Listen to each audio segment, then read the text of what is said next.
This is LBC from Global, leading Britain's conversation with James O'Brien. It is 3 minutes after 10. It's strange, isn't it, how caution can sometimes... what's the word that I'm looking for? It can sometimes leave you looking a little bit daft or even a little bit weak. I mean, everybody, for example, wants to see the Iranian, well, almost everybody wants to see the Iranian regime removed. 20%, as we discovered yesterday, of the Iranian population do not. They want things to stay as they are. But if you urge caution, if you point out that things have gone horribly wrong in the past when United States intervention wasn't led by a demonstrable idiot, then the chances of things going well when it is led by a demonstrable idiot are probably slimmer than they would have been in the past. So the lessons of history are easily ignored. I find myself, and I bet you would be wondering, if you knew where I was going next, how on earth does the ongoing situation in Iran tie in with the investigation into Elon Musk's AI bot on Twitter? Well, the answer is actually... I'm tempted to leave you to work it out for yourself. I'll go and make myself a cup of tea. Can you work out why I made that observation about caution? Because I think historically, when legislation is made according to news headlines, it often turns out not to be entirely fit for purpose. It can happen in a bit of a hurry.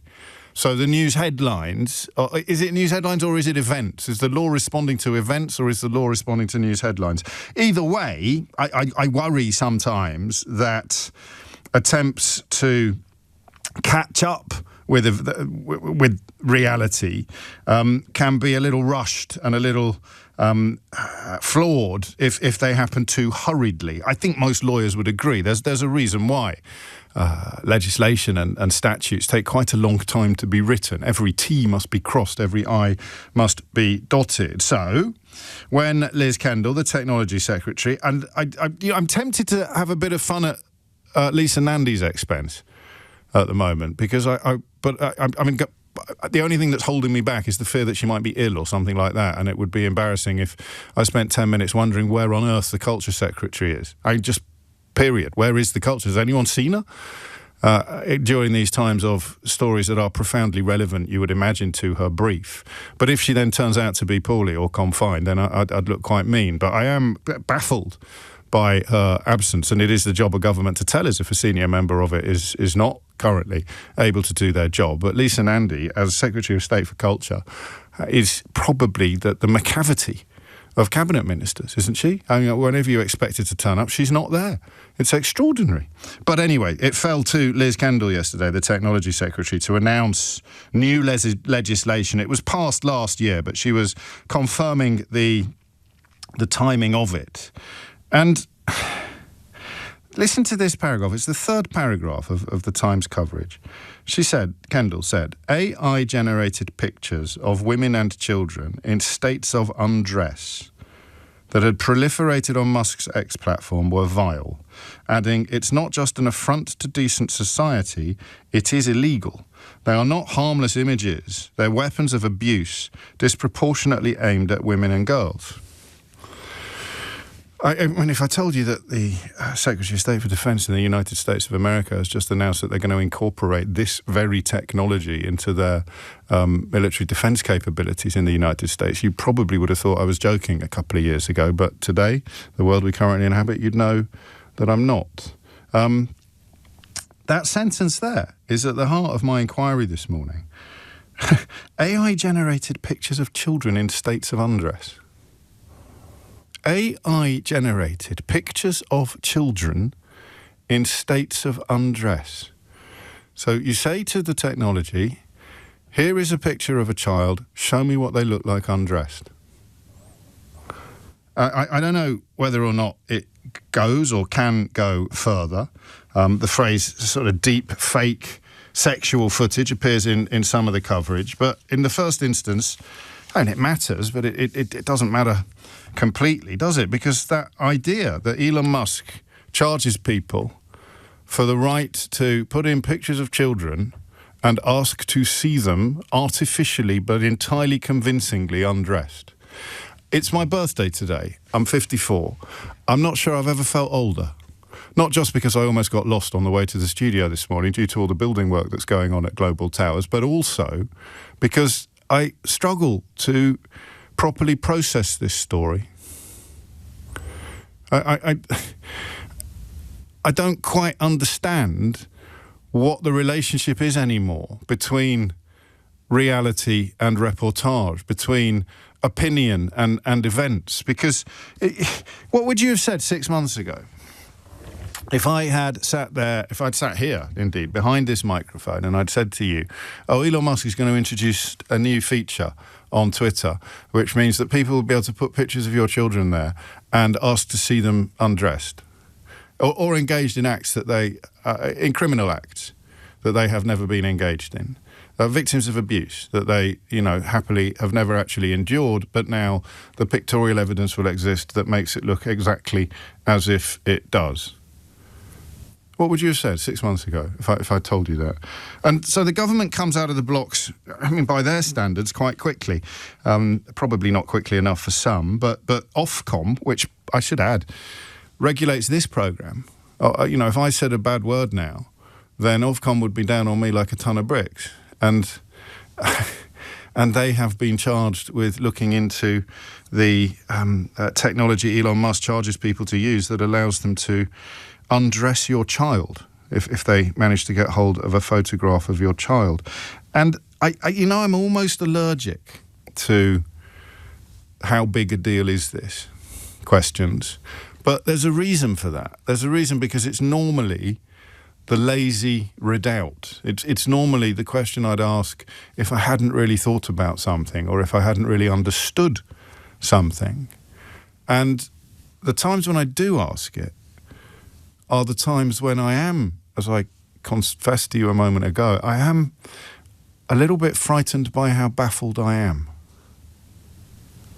I'm not baffled about whether or not this is serious. That phrase there, they can take a picture of your child and ask Elon Musk's technology to undress it, to undress him, to undress her, because it will most obviously and most often be her.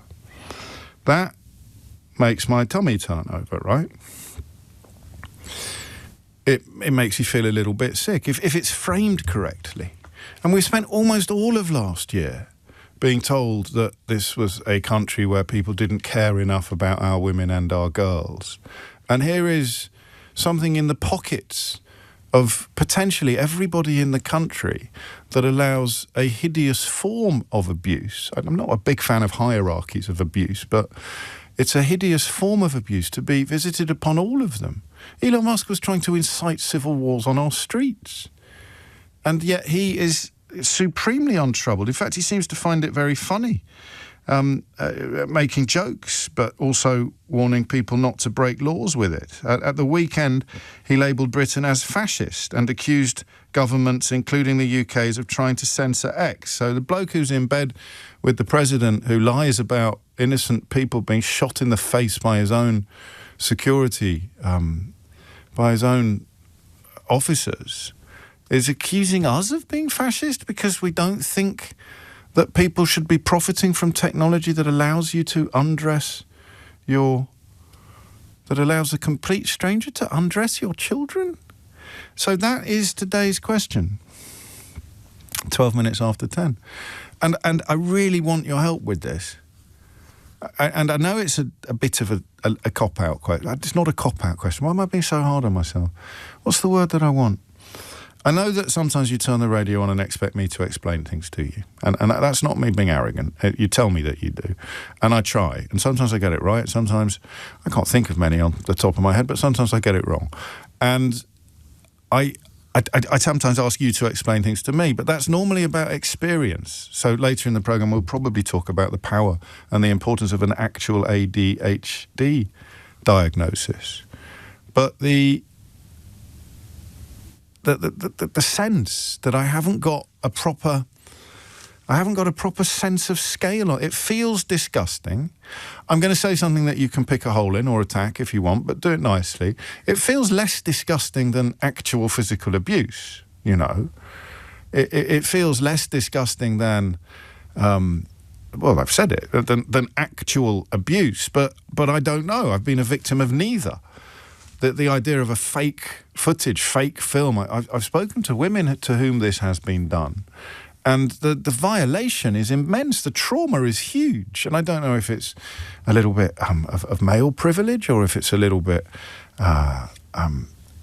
wrong of me to say. Surely it's worse if it happens than it is if it doesn't. Even if someone create a picture of it happening. But that feels a little bit moot to me today. It just feels as if this is a gate that should never have been opened. And if it has been opened, then it must be slammed. It must be slammed shut and locked. It's extraordinary to reflect upon the fact that members of Donald Trump's administration have rallied behind Musk's complaint of censorship. So the British government wants to stop a social media platform offering subscribers the opportunity to virtually undress your children, and the richest man in the world is describing it as censorship and fascism, while very unconvincingly urging people not to break the laws that he's given them the tools to break. Do you get where I'm coming from? Maybe you feel like I feel, in which case let's just sort of counsel each other a bit this morning. What's the question you would ask? If it's not how big a deal is this, what would be your way into trying to understand this sense of tension or even disconnect between what is happening, what we are being told is happening, and what we are supposed to feel about it? You can create and share sexualized deep fakes. Ofcom can fine X hundreds of millions of dollars if it wants to. It could even ban X in the UK. And in the space of 2 years, I've gone from being a big fan of it to wondering now whether Musk is so out of control that a ban would be the only thing that works, because he's never going to do anything voluntarily, and there's no sum of money on the planet that Ofcom could extract from him that would touch the sides of his established fortune. So the first question is well, am I going mad, or is this one of the grossest things that's happened in the longest time? An argument happening about whether or not businesses should be stopped from selling technology that lets perverts undress children. We're having a debate in the English-speaking world about whether or not governments should or should not stop billionaires selling products to perverts that let them create sexual deep fakes of children. Women are a big part of this story as well, but I think the child angle probably excites a stronger emotional response. I mean, the other question I don't like asking you, because it makes me feel a bit lazy, is what's going on? How big a deal is this? What's going on? Is it me? Am I missing a point here? Is this not as serious as Liz Kendall contends, as I sense it is? I mean, is it the case that Donald Trump's cronies describing it as censorship or even fascism have half a point that I just can't currently see? I mean, it is absolutely extraordinary. I wonder whether sometimes we're all a little bit guilty of concentrating too much attention on the things that are easy to get excited about. And a little bit of lazy journalism, misrepresent some of the facts, introduce a nice bit of polarity, a little bit of binary thinking, invite you to pick a side, and then we'll start taking pot shots at each other. I do it. Of course I do sometimes. But when I pick a side, I pick it sincerely. I pick it authentically. I don't pick it for clicks. But this just leaves me absolutely... I nearly didn't talk about it. I didn't talk about it yesterday because of the feeling that I'm trying and largely failing to describe to you now. It historically doesn't work when I come on the radio feeling like this. It's what I mean when I apologise for not being here to explain things to you today, because I have explained it to myself and I don't understand. It's as if I've thrown a rock into a pond and it hasn't rippled. I don't understand the reaction or the lack of reaction or the absence of reaction to what I think is happening here, to what I am 99% certain is happening here. It's as if a big rock has been thrown into a pond and it's only on page 7 of the Times. A massive great rock has been thrown into the pond of our population, and it's not on any front pages today. Are we frightened of Elon Musk? How many questions are there attendant upon this story? Are we frightened of Elon Musk? Is getting Twitter out of our country the same as trying to get eggs out of a baked cake? Am I wrong to be as disgusted and as concerned as I'm pretty sure that I am? Why is there not more uproar about this? Where are all the people obsessed with protecting our women and children when it is an asylum seeker abusing them or a refugee doing terrible things? I share your disgust at any form of abuse against any child or woman, but why are we quieter about this one? Why are we not seeing the sort of outrage and disgust that I'm not actually sharing with you? I'm sharing with you confusion and bafflement at the absence of disgust. I'm not sharing disgust because I'm not confident in my disgust. I'm thinking, well, what I feel must be a bit wrong because it doesn't seem to be felt by anybody else. Elon Musk is defending it. Members of the White House are attacking the people who are seeking to end it. David Lammy, to be fair to the fella, has described it as entirely unacceptable and claims that J.D. Vance agrees with him. So it won't be all of the White House, but why is this even a conversation? Why is this even a debate? Tell me your thoughts about this story. Okay, that's probably the best way into it. The questions I would like to have answered are the Marvin Gaye element, but why doesn't this feel bigger? 0345 6060 973. But also, on days like today, will you remind me of this in the future? Sometimes we can provide each other with a bit of a talking cure, almost a form of therapy. Let's just talk about this story together. I'll try to listen a bit more than I usually do, but why don't you ring me and tell me what this story is doing to you? How this story makes you feel, what this story makes you think. 0345 6060 973 is the number that you need. Elon Musk is selling people technology that allows them to create deep fake sexual images of your children. Elon Musk is selling people technology that allows them to create deep fake sexual images of your children, and he thinks that attempts to stop him are fascistic or censorship or both. What's happening here? 0345 6060 973. James O'Brien on LBC. 2 minutes after 10 is the time. Well, you know my thoughts. I took a very long time sharing them with you, so I'll start listening to yours. Siobhan is in Gravesend. Siobhan, what would you like to say? Oh, my God, I'm livid, James. I'm so angry. I have been debating with a lot of people about this on X. Have you? Over the weekend. So it's still on there, then? I only went back on there after the killing of Renee Good, and then obviously this has happened. I had my career in care. I did have a brief foray into managing a children's home, so I do have some understanding. I mean, I'll just expand. So we know deep down this is disgusting, but this can actually be used by paedophiles to bully children, to extort from them, to represent themselves as children. It really is a tool for paedophiles. There's no doubt about that.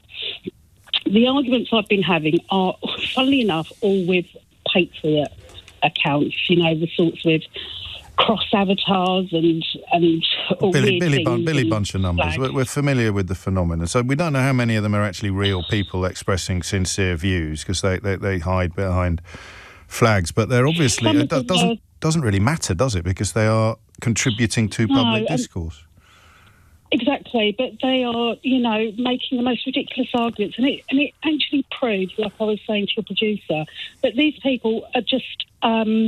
We know what the sort of people, the sort of perpetrators they're after solely, but they have no deeper understanding of the subject. And although I've tried to explain to them these things, and then they say things like, well, first they say, well, they're only fake, and I explain, why that's harmful. Then they'll say, well, other AI platforms can do this, but the difference is they have guardrails and safeguards. Well, it's regulated. I mean, he took it away from people who they haven't paid him the other day, didn't he? I mean, it may not have been an entirely effective move, but it demonstrated that he could just switch it off for people. So it's disgusting that, you know, you can have a paid prescription to engage in this. But and other agents, other companies will engage in multi-agency working, so they'll, you know, report to the relevant authorities, and ex-Grok will not do any of this. Do you feel you make any progress when you engage with these accounts? Absolutely not. And in fact, I get blocked. I get called the most disgusting names. I follow someone who actually shares people that do this without actually showing images. And I say, because they say, oh, no one's actually doing this. And I said, would you like me to show you the accounts that are doing it? Without fail, the answer is always no, thank you. Now, I'm just looking at a couple of my messages from probably the kind of people you've been dealing with. James, your dislike, this is from Bill. I must have a look at his history and see what other sort of messages he sends to the program. Your dislike of Twitter is historical. I loved Twitter. It's X I've got a problem with. We all know Twitter is freedom of speech that the left dislike. So it's left-wing now not to want Bill's children to be exploited by perverts. Bill thinks that it is his political right to encourage people to exploit his own children if he's got any. I'm sure you're aware. Here it is. It's exactly what you said. All AI can do this. It's not just Twitter, mate. So, I mean, this is a bit like saying, well, what's the point of stopping that abuse over there because somebody else over there is still abusing people? That's exactly what I said in a comment. Someone being arrested for paedophilia. Oh, look, my neighbour's doing it. OK, off you go. Yeah. I mean, it doesn't make any sense. Are we... It's part of the reason... I mean, you are obviously not in any doubt about your feelings, but you heard my slightly interminable introduction today, and I hope you picked up that some of my confusion is very sincere. Is it because we're a bit... insecure about our understanding of the technology, so it feels absolutely hideous, but I don't really understand the tech, so maybe I'm missing something here, and it's quite relevant to the conversation. And people like Bill, the paedophile apologist, he actually has a point that I don't understand because I don't understand the technology, and he's not a real paedophile apologist. He just looks like one to me. I don't understand the technology, James. I'm the same age as you. Yeah. I'm 50. Did you say it was your birthday today? I did, yes. I probably shouldn't have done, because it sounds like I'm begging for... Oh, look at that! Another Capricorn. Congratulations to him, then. Isn't that nice? But, yeah, I'm the same age as you. I don't understand this. You know what our computers at school look like. I really don't understand this, but I understand the morality of it. And you only have to... There's an NSPCC report on this, readily available online, why AI... child sexual abuse, image proliferation is harmful. It's not difficult to find for anyone with a mobile phone. No. And so what is your theory then, having put a bit more effort into it than I have, on not so much the weirdos like Bill and the ones that you've been encountering online, but the rest of us, the people who you might expect, that, you know what I said about throwing a rock into a lake and then there not being any ripples. It's in the Commons. You know, Liz Kendall has announced an acceleration or an introduction of laws, but it doesn't have a sense of public outrage that you and I might have expected. Do we know why that is? Like I said, I just don't think the perpetrators or the known perpetrators look like they are not fitting the agenda. And also this free speech, this whole free speech debate. It's not free speech, but I guess if you're a bit thick and someone is telling you that your free speech is under threat because the bloke over the road wants to carry on making deep fake sexualised images of your children and you don't stop to think about it very much, then free speech just becomes one of those fig leaves, doesn't it? One of those maypoles around which imbeciles dance without understanding what it is that they're either celebrating or protecting. Funny, isn't it? Bill's a big Donald Trump fan, needless to say. So I guess it's footballification as well. If you are a big Donald Trump fan, let me read that message again. We all know Twitter is freedom of speech that the left dislike. If you think that a pervert making sexualised images of your children is an exercise of free speech that should be protected in law, Bill, I don't actually have a word to describe you. But I'll stick with paedophile apologist because that seems to... that might just be a powerful enough phrase to make you stop and pay a little bit of attention to what's going on. And I focus on you because it's the only one I've got in my inbox. So Siobhan is dealing with imbeciles like you, with dangerous, dirty, disgusting imbeciles like you on a daily basis. And Elon Musk considers them to be his fan club, I think. Is that part of the problem? Is this all the weird inadequates who've spent their lives hiding in shadows and lurking in bitterness, now, thanks to Elon Musk, suddenly feel like this is their time in the sun? And any criticism of him and the platform that lets them pretend that they matter is going to be existential and is therefore to be violently resisted. I told you I didn't know, and I think I'm proving it with every sentence that I say. Thank goodness Siobhan was here. Dominic Ellis has your headlines. James O'Brien on LBC. It's 33 minutes after 10, and you are listening to James O'Brien on LBC.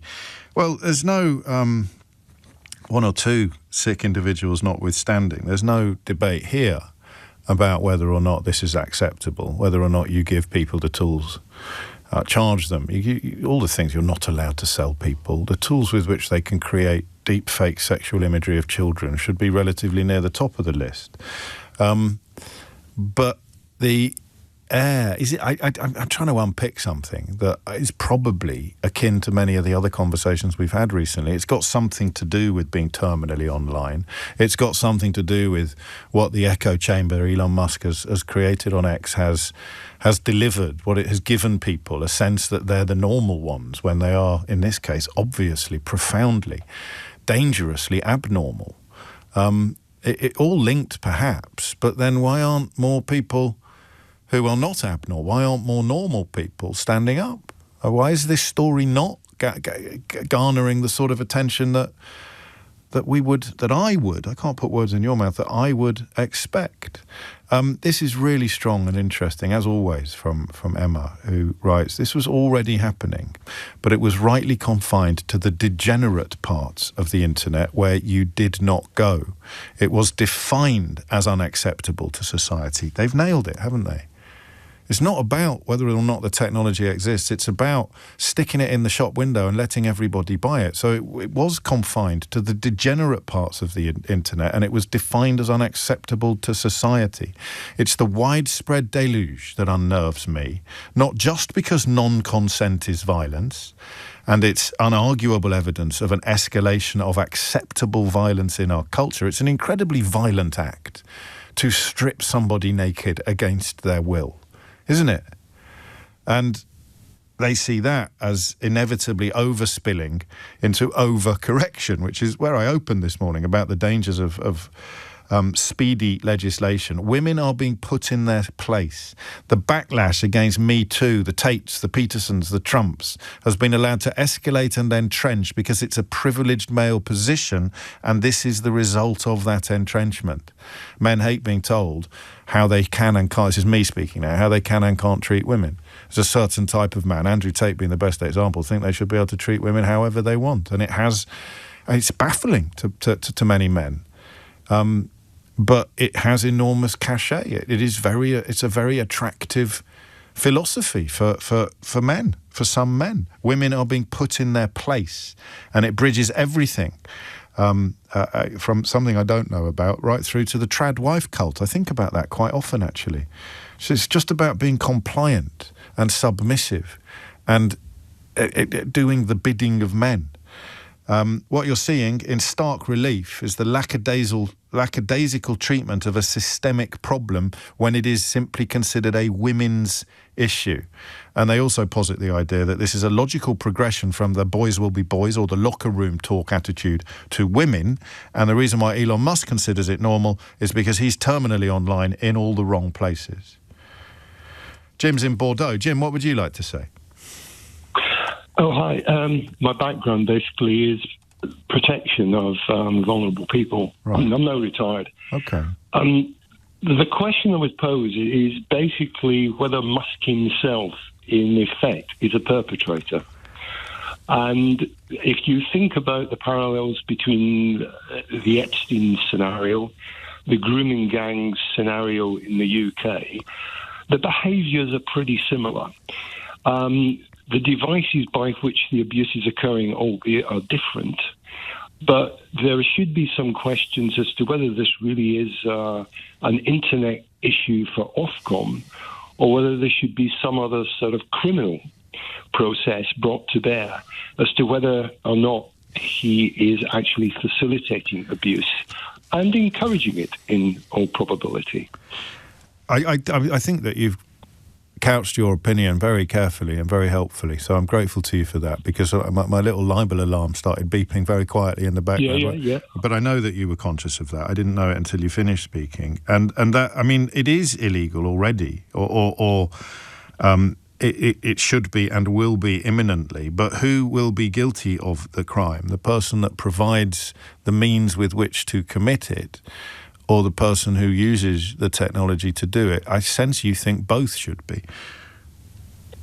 Yes, indeed. I mean... How can you not be complicit? How can you not be complicit? Absolutely. If one provides the tools by which abusive behaviours can freely occur, there has to be some accountability, in my estimation. Regrettably, I think our government is somewhat reticent about tackling the tech bros in America at the moment, and perhaps are not being as forceful as they might be in terms of looking at this. I think the whole freedom of speech issue is a gaslighting issue. I don't think it actually bears a... No, you're right. It merits repetition. Analysis, to be honest. No, yeah, but it doesn't matter, does it? It's like Brexit means Brexit or sovereignty. The words provide people with something to say to disguise the fact that they are either idiots or dangerous or both. Yeah. So that's what you say. You just say freedom of speech. I don't understand anything, but I'm Team Elon. Therefore, I'm just going to shout freedom of speech. Twitter, lefties hate Twitter. Therefore, I'm in favour of my own children being abused in this fashion by letting them be turned into sexual deep. I mean, you're right. It is just an insane avenue of contemplation or avenue of conversation, but that's what social media has done to us. It's made insane avenues of conversation look like Main Street, look like high streets. What can they do? I know this is probably tempting you out of your area of expertise, but Musk is not in any way sanctionable. He's not regulatable. Even if he didn't have the backing of the US administration, his wealth makes him bigger than most countries. His wealth makes him untouchable in many ways. He can't be hurt financially. He probably, his ego and his deep-rooted shame and self-loathing probably won't allow him ever to climb down or to. So, I mean, it becomes a sort of high noon situation where the only tool at the government's disposal is probably some form of outright ban on the whole thing. And that does then allow a bit of a free speech argument. Yeah. I think there would be fertile ground to investigate as to whether or not reputational loss. I mean, look what happened to Tesla for a period of time after some of his behaviours exhibited certain concerns in people. I think it's all part of the same problem we have here, that he is exceptionally powerful. But nevertheless, Epstein was very powerful. Yeah, but he was in the shadows. He was in the shadows, Jim. I mean, he might be a kind of John the Baptist. This guy is right out there at the moment, in plain sight. And I still think it's worthy of some sort of questions being raised about his personal involvement in all of this. Well, that line, I mean, I don't like quoting myself, but it is, I mean, at the heart of what we're saying, and someone's kindly typed it up, an argument is happening about whether or not businesses should be stopped. It can substitute businesses from billionaires, should be stopped from essentially selling technology that lets perverts undress children. And apparently there's a debate, and I'd love to pretend it was just Billy Buncher numbers with his bulldog avatar and his grasp of absolutely nothing, or our mate, was it Bill, who loves all this because it upsets the lefties. I mean, that is an extraordinary position to be in. I spoke to people during Brexit who insisted they didn't mind if their children were poorer because it would upset the lefties to leave the European Union, but not minding that your children are victims of sexual deepfakes, mate, because it will upset the lefties, is an extraordinary place to have ended up in. But given that, it's a position being espoused by the richest man in the world and many of his powerful acolytes, both within and without the White House, you can't just pass it off as lunacy. You have to recognise it as relevant. It can still be lunacy, but it is not irrelevant. It's profoundly relevant. What on earth is going on? Is this the ultimate manifestation of footballification? Like, you have picked your side, and it doesn't matter what happens, you will always back your side. Musk, as the sort of patron saint of weirdos and inadequates, has guaranteed their support simply by dint of what he said about foreigners or immigrants or Muslims or is that it? Is it that simple in terms of public discourse? Because that doesn't explain why the rest of us aren't more motivated. Jason is in Loughton in Greater Manchester. Jason, what would you like to say? Right. Happy birthday first. Thank you. I'm a survivor of abuse. I was abused as a child. I'm sorry. I'm sick and tired of seeing deepfakes. They're all over the internet, and they've been over the internet for 20-odd years, and it's been ignored because it's been in that quiet, dark recess of a place that we dare not talk about and we dare not go. Yes. Now Elon's decided, I'm going to put something out which has also been out another 2-3 years, called AI. It's a group actually called AI. And they've been doing it for 2-3 years. Now he's put it on Gronk, and we're all up in arms about it. And rightly so, we should be up in arms about it. But we are doing it just because who it is. And I want No, we're Gronk not. gone. We're not. We're not. We're not. No, we are. We're not. Let me just finish. I will. I want Gronk gone because the simple fact it's allowing this. Yes. Grok, sorry. Right. I want it gone because it's allowing this. However, I do feel that it's been allowed to progress this way just because of who it is. And I'm not saying he's right. I think he's a disgusting individual. No, mate, Twitter is an enormous social media platform. If he'd never bought it and this was happening, we wouldn't have a focus for our emotion. No one would be talking about Jack Dorsey, but it's got nothing to do with him and everything to do with what is being done on his watch. But it has got something to do with it because he's allowing it. And that's what I'm trying to say. I don't understand your point. It's my fault, I'm sure. It is about him because he is allowing it. He is allowing... As I said before, we had it in this dark recess of the internet, but he's brought it to the fore. And because it's him, he's been allowed to do this. He's been allowed to... I did misunderstand you. Okay, so his impunity, his wealth, his power, his status allows him to do something that actually... I don't know that anybody else would particularly want to do, but nobody could do it. Nobody could deliver this. It's a bit like if it was a drug that was being sold to our children. It's as if it's gone from being sold in one bus shelter in one corner of town to being available on every single street corner of every single street. It doesn't mean you have to buy it, but it's available on a scale that is unthinkable to people who were aware of the existence of a single drug dealer in one bus shelter just 2 years ago. Exactly. It's been allowed to extend to beyond what it was. And we should have not nipped it in the butt 20 years ago. And I understand government... You've got to know about it, and they could have made a speech about this, and nobody would have known what they were talking about. They probably didn't even know about it themselves, and that could be a failure. But it's a failure of omission, not a failure of commission. It's something they have not done. It's not something that they have done wrong. How do you think it ends? What do you think happens next, Jason? I honestly think we will see a paedophile using those things to target a child. They'll start off with the fakes. And they'll target and they'll slowly blackmail. I'd be amazed if that hasn't already happened. I would be myself, but that's where we'll hear that soon. I've got no doubt about it. We will hear that someone used some of these deep fakes, got seriously infatuated with a child, abused the child, all because of these deep fakes. I hear you. Or simply say, I've created these deep fakes to a child, and I will, because this is how a lot of abuse happens in real life as opposed to virtual imagery, fake imagery. You get a child to send a picture of themselves, and then you threaten to disseminate it, you threaten to publish it, you threaten to send it to their school or everybody in their contacts, if they don't then do other things for you. I mean, there you go. If you don't care enough, old Bill there, the paedophile apologist who wants to upset the lefties by letting his own children be abused by paedophiles, that's how it works, mate. That's how it works. It is a tool for actual paedophiles to groom, exploit and pursue children they intend to abuse in real life, not in a deep fake or an online way. And Elon Musk thinks that we are fascists.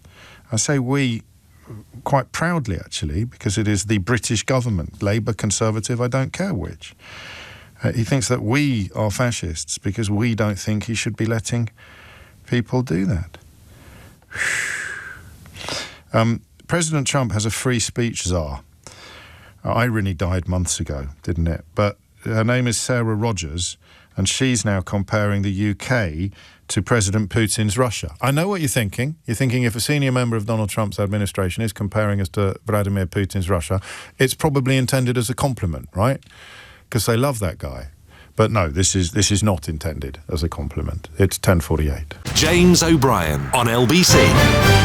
There are a lot of people making quite a lot of money from it now. And, you know, since Musk bought it, it doesn't just provide an emotional payout to people. It allows them to feel validated and vindicated and even popular. Nobody, if you've got 1,000 likes on a post or 10,000 likes on a post, nobody's going to go through it looking to work out how many of them are real. There's some fascinating research the other day into how much of pro-reform UK posts on social media come from bots and come from fake accounts. But no one cares. If you're getting paid for it, you're going to be laughing. So I suppose there is a logical reason why you would sort of side with the paedophiles, because there's a few quid in it for you.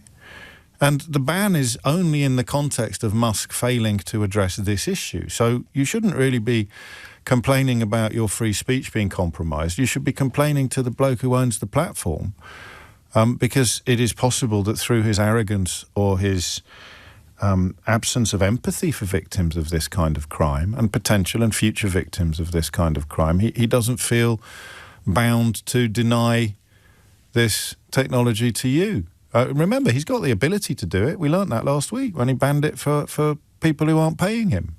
But you can still do it if you pay him. So it's nothing to do with freedom of speech. It's everything to do with failure to protect children. Here we go.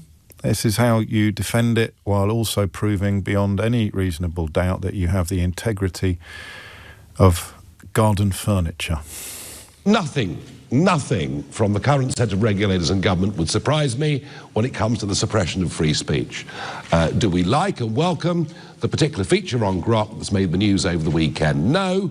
But let's talk to Grok. They've already made one or two steps in our direction. My fear is we'll end up suppressing Grok and further suppressing free speech, and we do not want to do that. What are they actually talking about when they talk about free speech being suppressed? That bloke, you can't turn your television on without hearing his latest whines and complaints. What I mean, is it just the racist lies? Is it that, I mean, because look, if you couldn't tell racist lies on Twitter, people wouldn't think that London was unsafe. If you couldn't tell racist lies on Twitter, people wouldn't think that immigration in this country, as we discussed yesterday, was rocketing when in fact it's plummeting. So you can't have a populist political movement without lies, usually, well, always racist lies with a side order of misogynistic lies. And any attempt to stop anything on that platform from reaching a wider audience threatens their ability to carry on telling their racist lies. Is that too simplistic? Is that too obvious?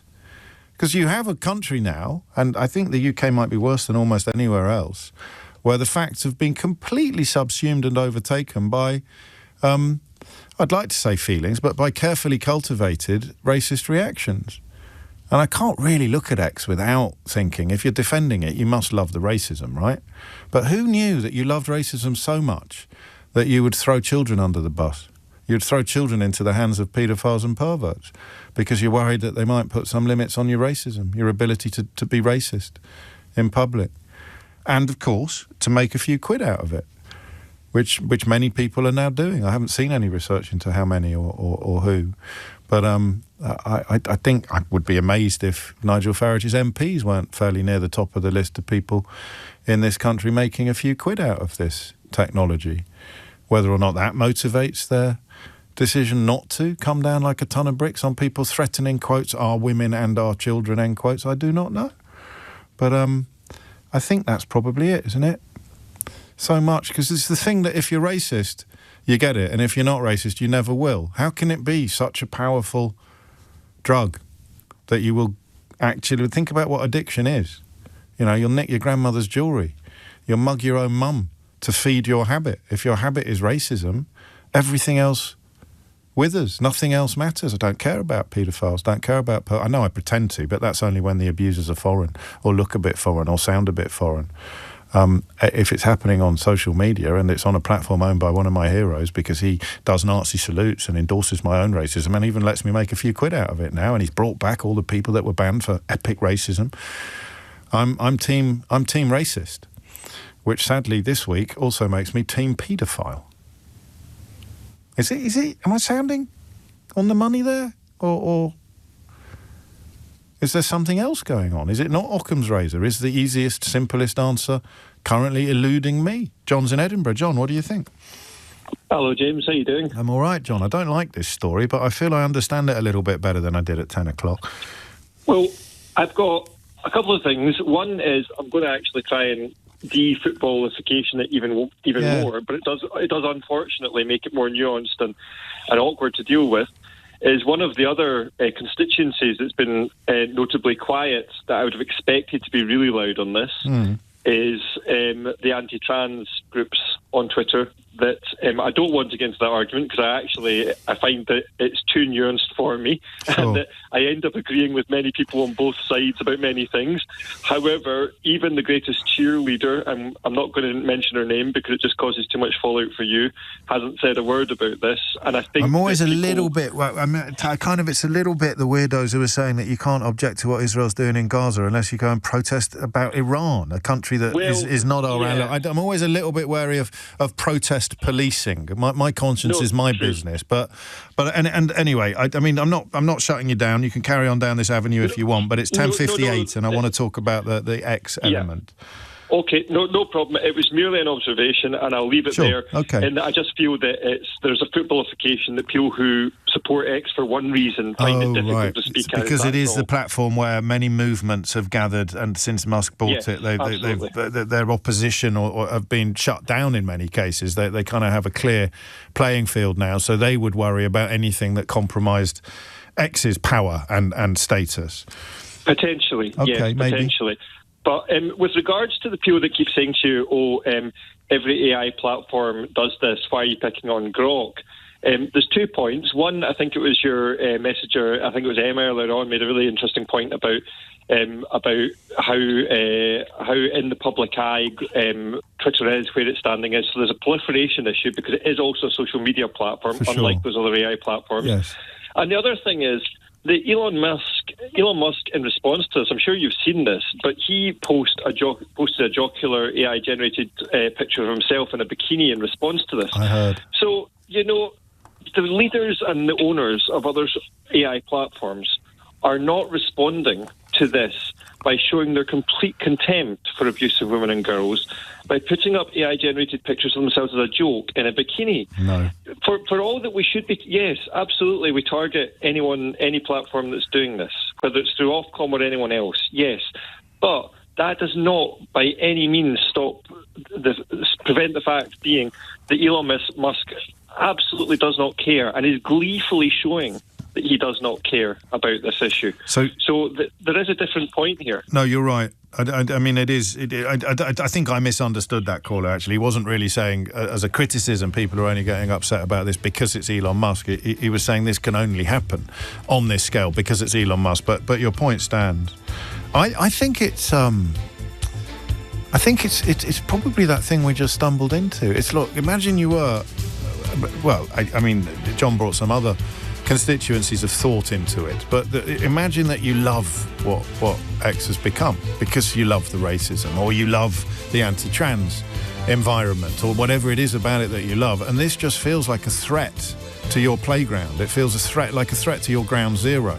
Anything that compromises Elon Musk's overarching power to provide you with this extraordinary echo chamber must be resisted. Even anti-paedophile legislation. James O'Brien on LBC. It's 4 minutes after 11. You are listening to James O'Brien on LBC. I'm staying in the realms of the internet now. I think the days, I've been doing this job so long, I probably would have apologised for that once because of all the people who don't know about it or aren't on it. I've told you a few times, haven't I, that when I started on national newspapers, there was no internet. This is almost impossible to process. What's the biggest thing that you point out to young people that they can't quite believe to be true? Music is a incredible indicator of how fast and how far the world has turned in the course of my lifetime. And my daughters can listen to pretty much anything they want whenever they want. And we had to, and not doing one of those things, wasn't it nice when we all drank out of hosepipes and lived on Spangle's Facebook posts. I think this is significant because it demonstrates ease of access to something. We have lost the ability to want. I heard a line over the Christmas holidays that I said, I must share that with you. And then inevitably I forgot it. But it was something like, we've lost that sense of craving something because we can have it delivered by tea time. Do you remember the run-up to a special occasion? Listen, I know not everybody can afford everything, but that's not actually the point. Because if you had the money, you could have it now. You wouldn't have to wait until it was in stock or until it was your birthday or until you'd saved up enough, because you can do it on credit. Much of my childhood, it seems to me, was defined by waiting and wanting.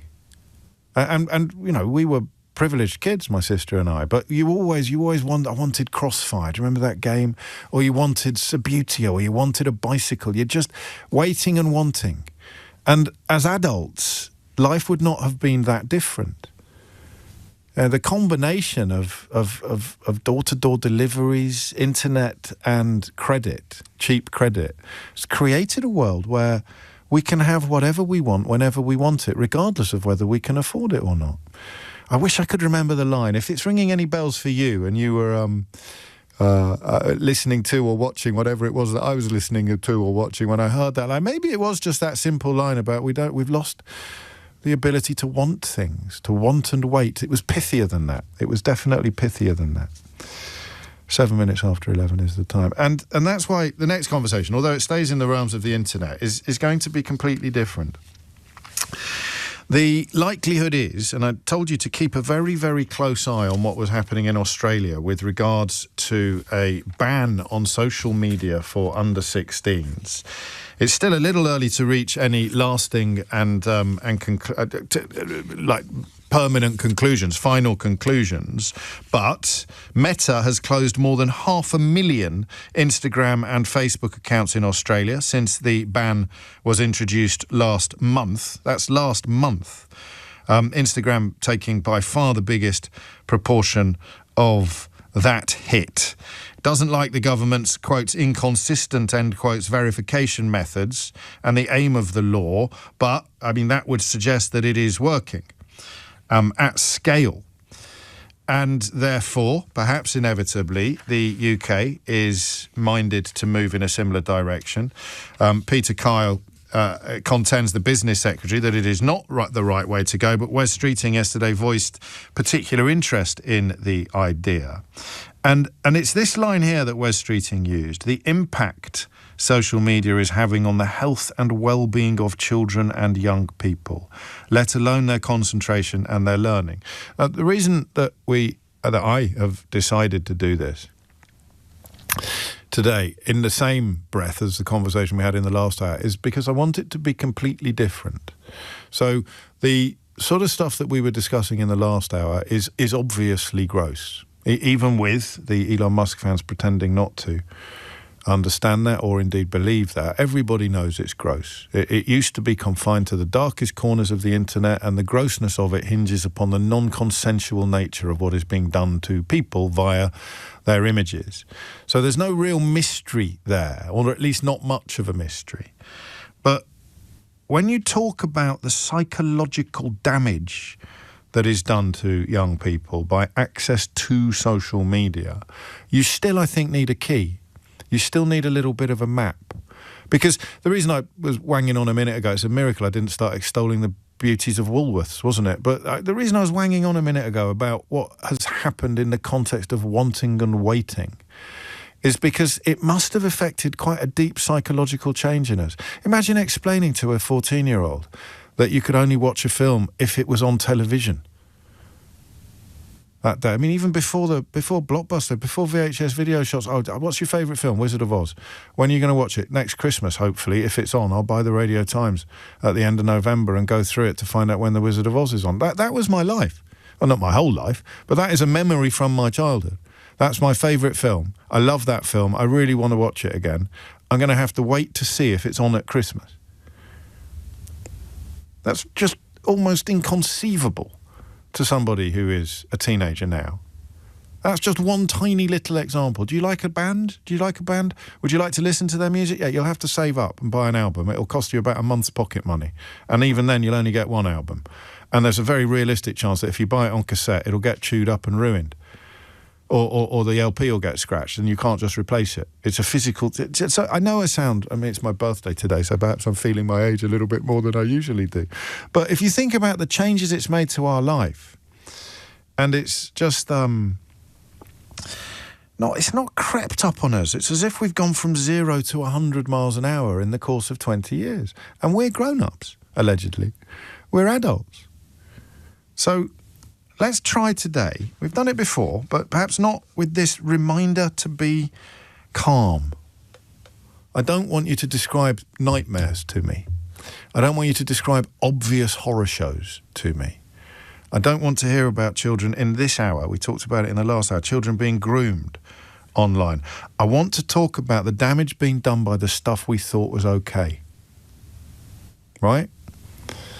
I have been unspeakably lucky in this field now. Both of my girls are now in their late teens, and to the very best of my knowledge, and I'm very lucky to have brilliant relationships with both of them, that they've been okay.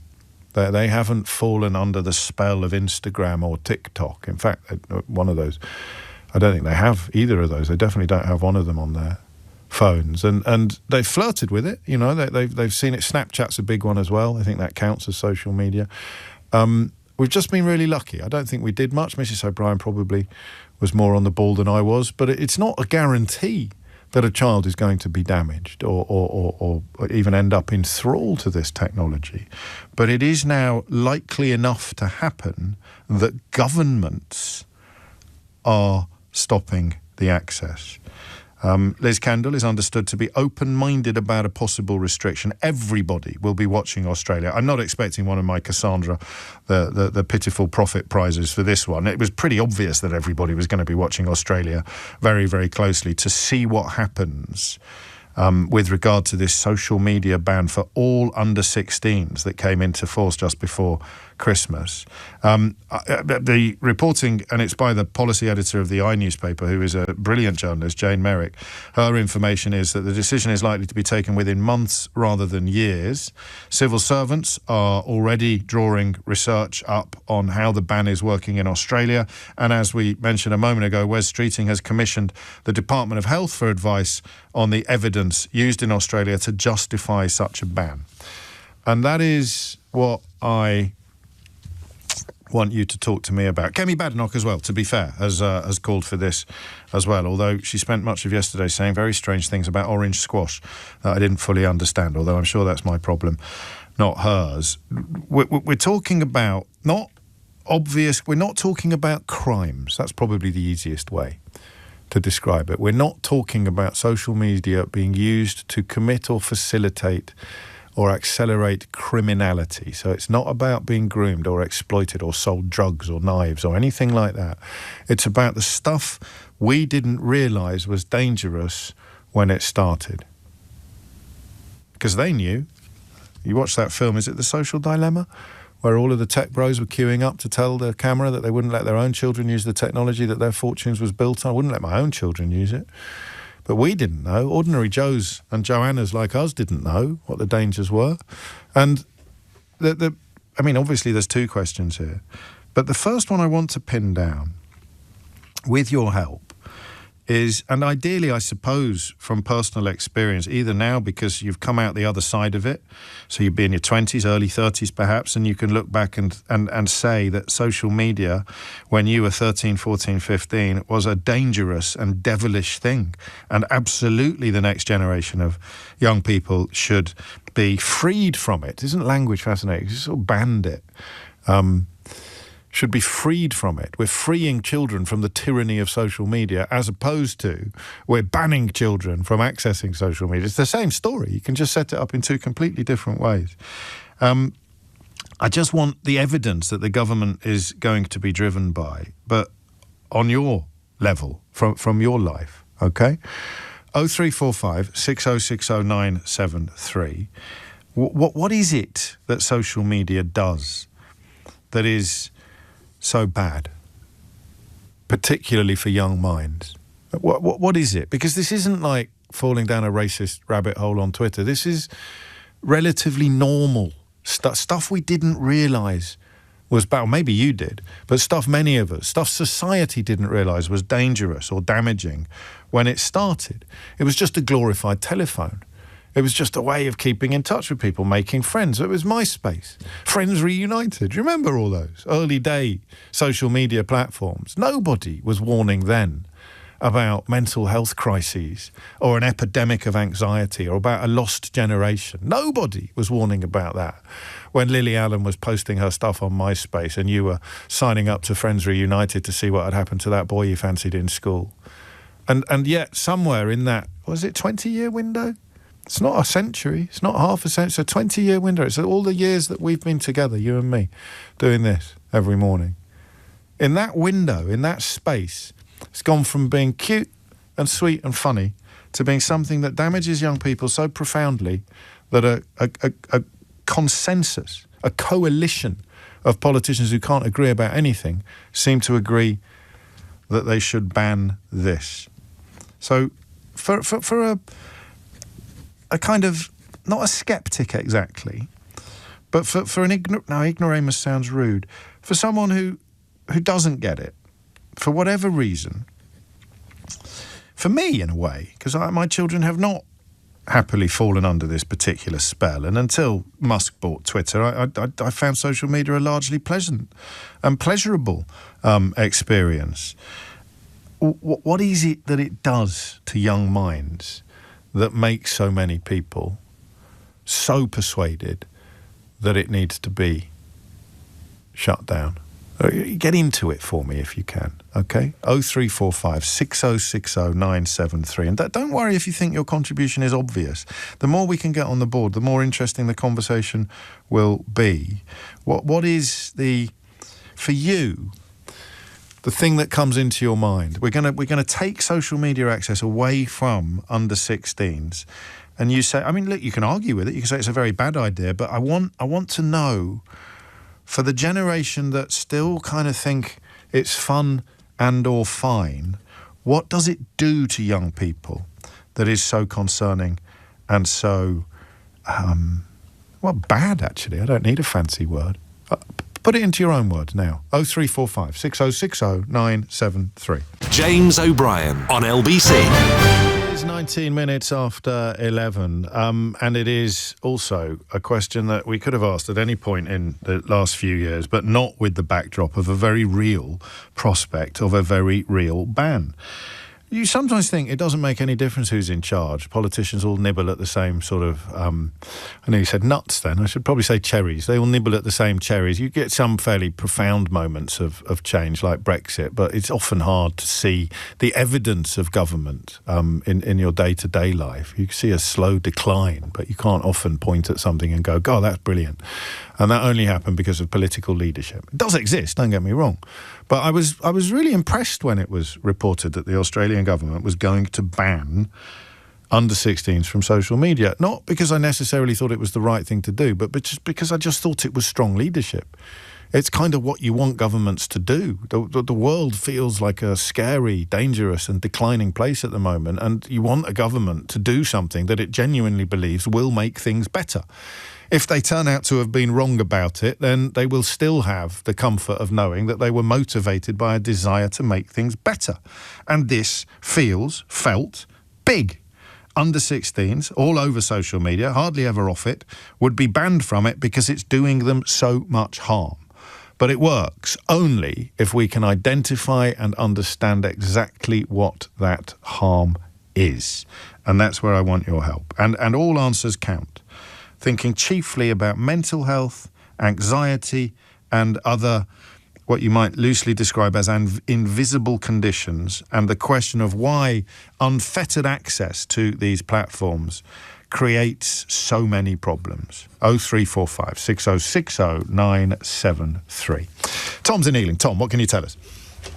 I sort of wanted to take this from an angle of someone who grew up with social media. Yes. I was kind of in that age where it felt quite new and everyone was kind of excited to do it, and there wasn't really any gauge on what it could do to you.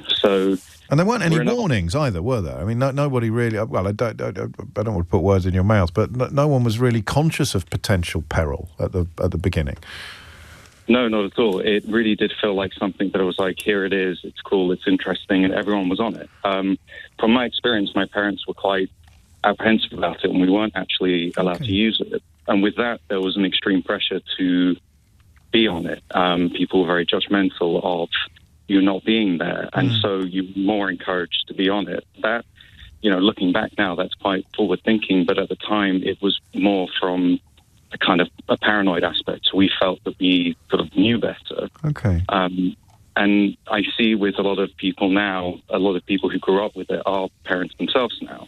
And so they feel that it's a quite normalized thing.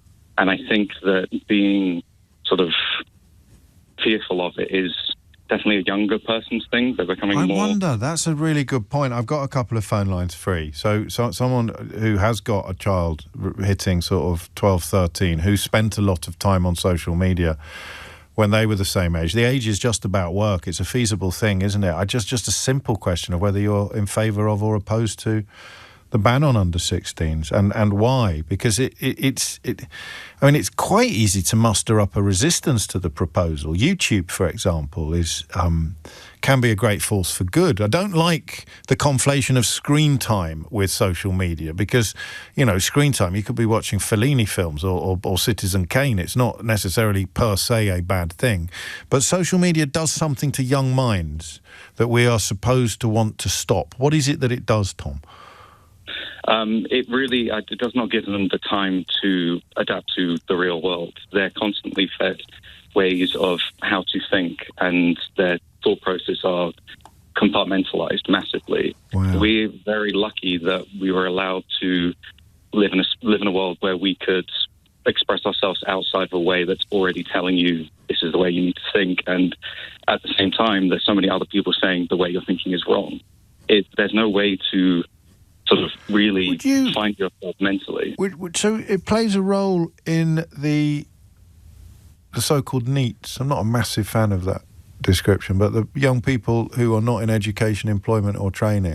When you said that thing then about it doesn't equip you or it even robs you of the ability to be equipped for the real world, it would probably help explain why that figure is close to 1 million young people now, perhaps. Definitely, yeah. And then on top of that, you're being constantly encouraged to engage with it. If you are, out of employment, you are going to spend more time, and then you're constantly seeing people who are professing incredible lives that were so easy to achieve, and it doesn't really give you that chance to, find confidence in yourself because you're constantly being put down. Can you put that into words? I mean, I know what the words you've used mean, but this is the massive problem for my generation with the what I consider to be a national tragedy of young people who just can't quite engage with the world. Can you put it into words other than simply saying? You might not be able to. This isn't a criticism or a gotcha, but no. What does that mean for someone who never? For me, it was a conveyor belt, Tom. I mean, life just went school, university, work. There was no room there to not be ready for the next stage. What does it mean when you're not ready? But largely because you've spent your life online and you've made so many of your human connections in an artificial frame. What does it mean that you're not ready for real life? I think through life experiences outside of social media, you are given room to make mistakes and to be young and learn through human interaction. But so much of that is sped up immensely and also, projected towards you in a disingenuous way of people who, perhaps are young and very successful, but they are not realistic. And then your self-esteem plummets because you're comparing yourself to them. That's an absolutely brilliant opener. Thank you. And you've also left a lot of gaps for other people, hopefully, to fill, other callers to fill. I'll try and fill some of them myself. But we're looking almost for that thing that will make people go, oh, flipping heck. Oh, blimey. It's if it was you, what would you do? This is part of Stanislavski's theatrical training, I have discovered recently. But it's what he did. But when he was trying to become a better actor, is he rather than imagining what it would feel like to be a 15-year-old on Snapchat, what you do is get given a scenario. This is what I am. I'm 15. I'm on Snapchat. Everybody's calling me names. What would I do? And then you imagine what you would do, and you get the feeling of what it would be like. I hope I've represented Stanislavski correctly there. And that's what you can't get until you've done the work. So, someone in their 50s or their 40s can't quite imagine what they would do, or they don't know what it would feel like unless they imagine themselves doing it, and they can't quite do it themselves. So, and my experiences are pretty worthless here, because social media for me has always been such a big platform. You've got millions or thousands of people interested in what you're doing on there. Then the negativity is going to feel very different from how it would for a normal person with a small following, but maybe everybody in school or 10 people in your class. Well, I don't know. You see what I mean, though, about how you explain it to somebody who hasn't got the framework of experience to understand the impact. Because if it is relevant to the 1 million young people not in education, employment or training, then it matters to every single one of us. Tom, thank you. Gemma is in Tower Hamlets. Gemma, what would you like to say? Hiya. Hello. I'm speaking from the point of view as a young girl who downloaded social media when I was about 14, right? Because all my other friends had, yes. And I think it's quite common to, at that age, not be particularly confident, not have built your own identity, and I think that's an age-old thing to figure out during your teens. But being in that position, you're extremely vulnerable to being moulded, and you would be in life through, I don't know, general media, but you have this thing in your pocket, and it feeds you whatever will keep you coming back to it and whatever makes it money. And women have always been sold things. Problems have been created for them, and then solutions have been sold to them. That's not new either.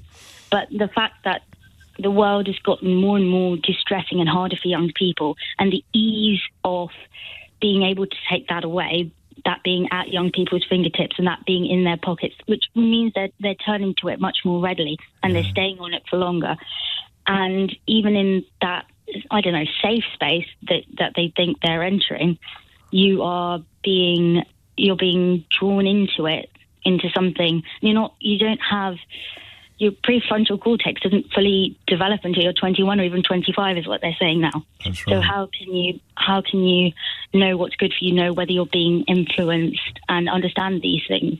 And if the stuff that saps your self-esteem and undermines your confidence is the stuff that you find hardest to turn away from, because that can be the nature of addictive behaviour, then you're doomed, because that is the stuff that your algorithm is going to be serving up again and again and again, and constantly and endlessly. So the relationship between social media, and we use words like anxiety or mental health, but I like the word confidence in this, or self-esteem in this space, and that's something that the older generation can get their head around.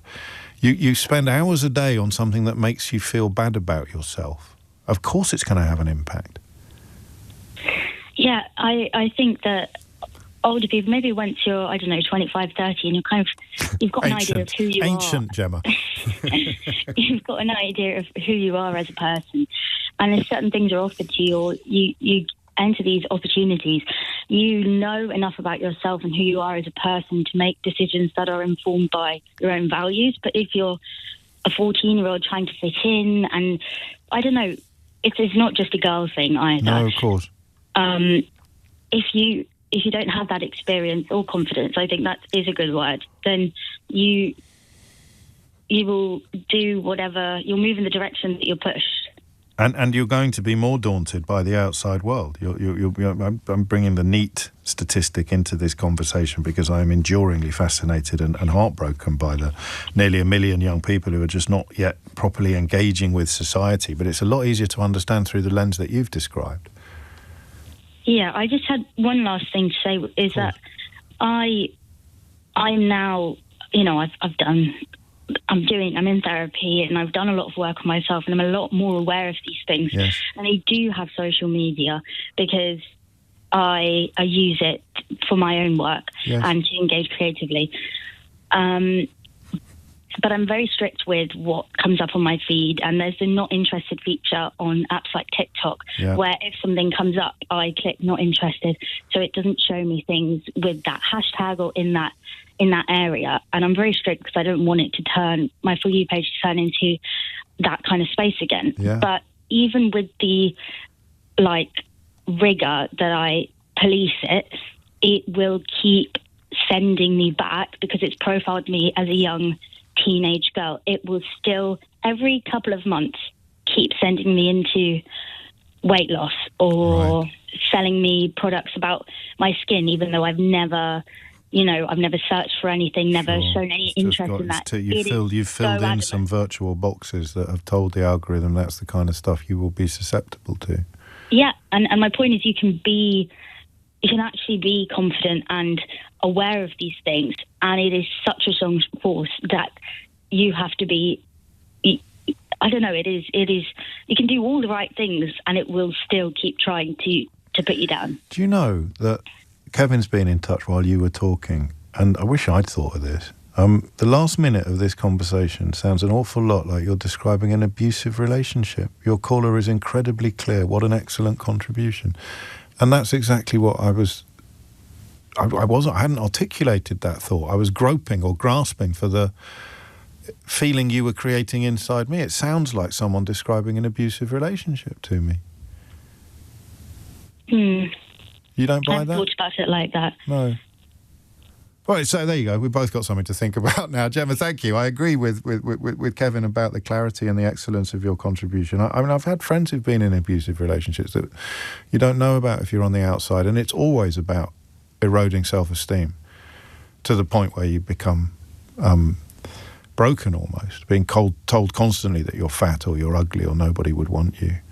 It's not happening explicitly, but it's happening implicitly, being told you need weight, you need to lose weight, you need to buy this, I don't know. I'm just some old geezer trying to work it out. 0345 6060 973 is the number you need. Dominic Ellis is here with your headlines. James O'Brien on LBC.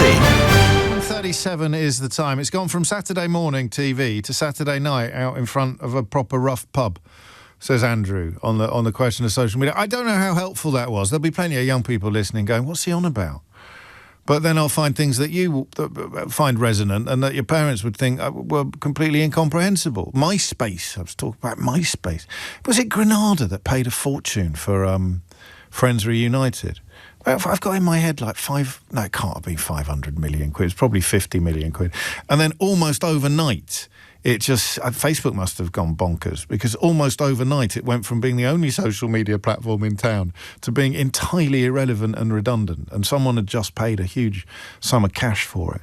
But that's a really helpful illustration for me to map the acceleration of technology. So if you were to do it on a different level, you'd go from the days when we had to record our favourite pop songs off the charts on Sunday evenings and desperately try and hit the buttons at the right moment so you could cut out whoever's voice it was, Gary Davis, his voice, right through to now, where your children can listen to any song they want from any band, from any point in history, whenever they please. And even watch it, of course, performed, live, live footage of a live performance or videos. It's bonkers. But it's happened incrementally, and we haven't mapped the bonkersness of it. So in the world of social media, how many people of my age or thereabouts still think of it in rather rosy tones or rosy terms? And they say, well, it's doing enormous damage to young people. We go, is it? Is it really? Why? And that's the question we're answering, because it is. And we don't fully understand why, although Gemma and Tom and other people contributing are helping. 11:39 is the time. It's as if we've got that kind of... It's not a disconnect. It's just a little blockage. It's an obstacle that we need to get over, because we're talking about things we have never experienced. So for the slightly older generation, especially if they haven't had any really negative experiences on social media, you can't quite get your head around the damage it would do to a young person. So what you do is this. You imagine being borderline addicted to something that was constantly making you feel inadequate, that was constantly making you feel unsuccessful. You can't sell much to happy people. I don't know if anyone cleverer than me has ever said that, but you can't sell much to happy people. I can't be the first person that's ever said that. If I am, I'm going to stick it on a T-shirt. You can't sell much to happy people, and social media is about selling stuff. Your time is the commodity that they sell. They sell your time to people who will then seek to sell you actual stuff. But the social media platforms are selling the amount of time that you spend on there to their advertisers. And you can't quite imagine what it would be like to be, unless you've been through it, to be constantly told, you're ugly, you're fat, you can fix this. You're ugly, you're fat, you can fix this. You can fix this. You have a problem, you can fix this. And adults are exposed to similar engines, but as Gemma explained, we're exposed to them, or have been exposed to them at a time when we've already got a fairly clear idea of who we are. Not all of us, of course, but generally speaking, the younger you are, the more plastic you are, the more malleable you are, the more impressionable you are. And what if the loudest voices in your life are telling you you're rubbish all the time? All the time. Not like the olden days when it was just idiots on the radio like me or newspaper columnists, but it's in your pocket, it's intimate, it's permanent. So ban them. Don't let children on these platforms until they're 16. Yes or no? Carrie's in Rill. Carrie, what would you like to say? Hi, James. Hello. I'm 35. So perfect age. Social media, yes. 15, 16, we're roughly that age. I've now got a 12-year-old boy. Right. For me, I've always been on my little corner of social media. I've never really seen anything too bad. Yeah. Anything that's really affected me. My thing is, people my age and older, what I'm finding is they're so unhappy because they're comparing themselves. These are people that are in their 30s and 40s that are looking at someone who's got a new car, someone who's got a new job, someone who's got a new house, someone who's just had their teeth done. It's just a massive... Sorry. Everyone's just comparing. All the time. All the time. I don't want my child to feel inadequate, to feel unconfident, to feel weak. These adults that are feeling that way, why on earth would I expose my child to that? That's it, isn't it? And I mean, no one is talking about banning it for adults any more than they're talking about banning advertising. Mm-hmm. But you, in a sense, you only have yourself to blame. You can, as an adult, you should have the wherewithal to look away, to turn it off. I know it's easier said than done, but for a child, no one's going to argue, because if you were arguing that, you'd be describing them as adults. It's our job to protect them. I don't know whose job it is to protect their parents, but it's our job to protect them. Exactly, yeah, exactly. I mean, Twitter, X, whatever it is, it's an absolute cesspit. It's a horrible app to be on. I would never allow my child to be anywhere near that. But what about the other stuff? Because it is all or nothing, really. You can't nibble at the edges of it. So YouTube has good things on it, but they wouldn't be allowed access to that. You've had positive experiences. Your child wouldn't be able to, explore stuff, make friends, find people with the same hobby as him. There's lots of positives there that we'd be taking off the table as well. Absolutely, I agree with that. But if it's a blanket ban to all under 16s, they don't have a choice. They've got to speak to each other face to face. They can call each other on the phone. You know, when I was 15, 16, thinking back, yeah, it wasn't a big thing. We weren't bothered by it. We'd get off free phone calls after 6 o'clock at night, and we'd ring each other. But of course, it was never let's go on. You could close your door. It's difficult for me because I went to boarding school, so that image of closing the front door at the end of the day, and you really were home and safe. I never really had that growing up, but everybody else did. You were not contactable easily. You weren't. They couldn't come after you when you were at home. What do you think protected you from what you see so many of your friends suffering from now? Just like, it could be luck, you might not know. How come you haven't fallen down that? I think good parenting from my parents, that were always honest and open and had them conversations with me. And I'm that way with my son. He's very law abiding, if you like. If I say no, he'll never go against that. He'll always tell me where he is. What is he, 12? Yeah. Fingers crossed, mate. Fingers crossed. You don't want to tempt fate on that. He'll always give me his phone. If I ask for it, he'll give me his phone. He's not bothered by things like that. But I know that pressure, because he's just started high school. There it is then. That pressure from his friends is going to start. Can I download? And you take away the option. You take away the option and just say, no, you're not allowed to. Nobody is. And they say, well, Johnny's got it. And you say, well, Johnny's parents are breaking the law. Mm-hmm. And I'm not going to do it. And he'd get that. I always used to look at 12-year-olds through the lens of my own life and think that they were all incredibly naughty little boys waiting to get into trouble. But they're not, actually. It makes sense, doesn't it? You're not allowed to do that. And you can see that's a wonderful way into it, isn't it? As you can see the damage that it does to adults, and ask yourself why on earth you would be allowing your children unfettered access to this potential poison. And that's the other part of the problem, because if you thought of it as a physical thing, a pill, for example, two people could take the same pill. One would be absolutely fine and one would be depressed. One would be suffering from anxiety for years to come. The same pill, or access to the same pill, even take the same pill in that moment of engagement. It's crazy. 11:45 is the time. Oh, hang on, missed information, a rather good missed information after this. James O'Brien on LBC. 49, you are listening to James O'Brien on LBC. Is this the first of 2026? I think it is. Speaking of firsts, we have a submission for Unhinged headline, which I think for the first time since the invention of that feature comes from the Guardian newspaper. And it is incredibly unhinged, but not in the way that the unhinged headlines that we read out from the Daily Telegraph are unhinged. It's a different sort of unhingedness. And I may share that with you shortly. But first, I am sharing this. Missed information. Thank you, Emily.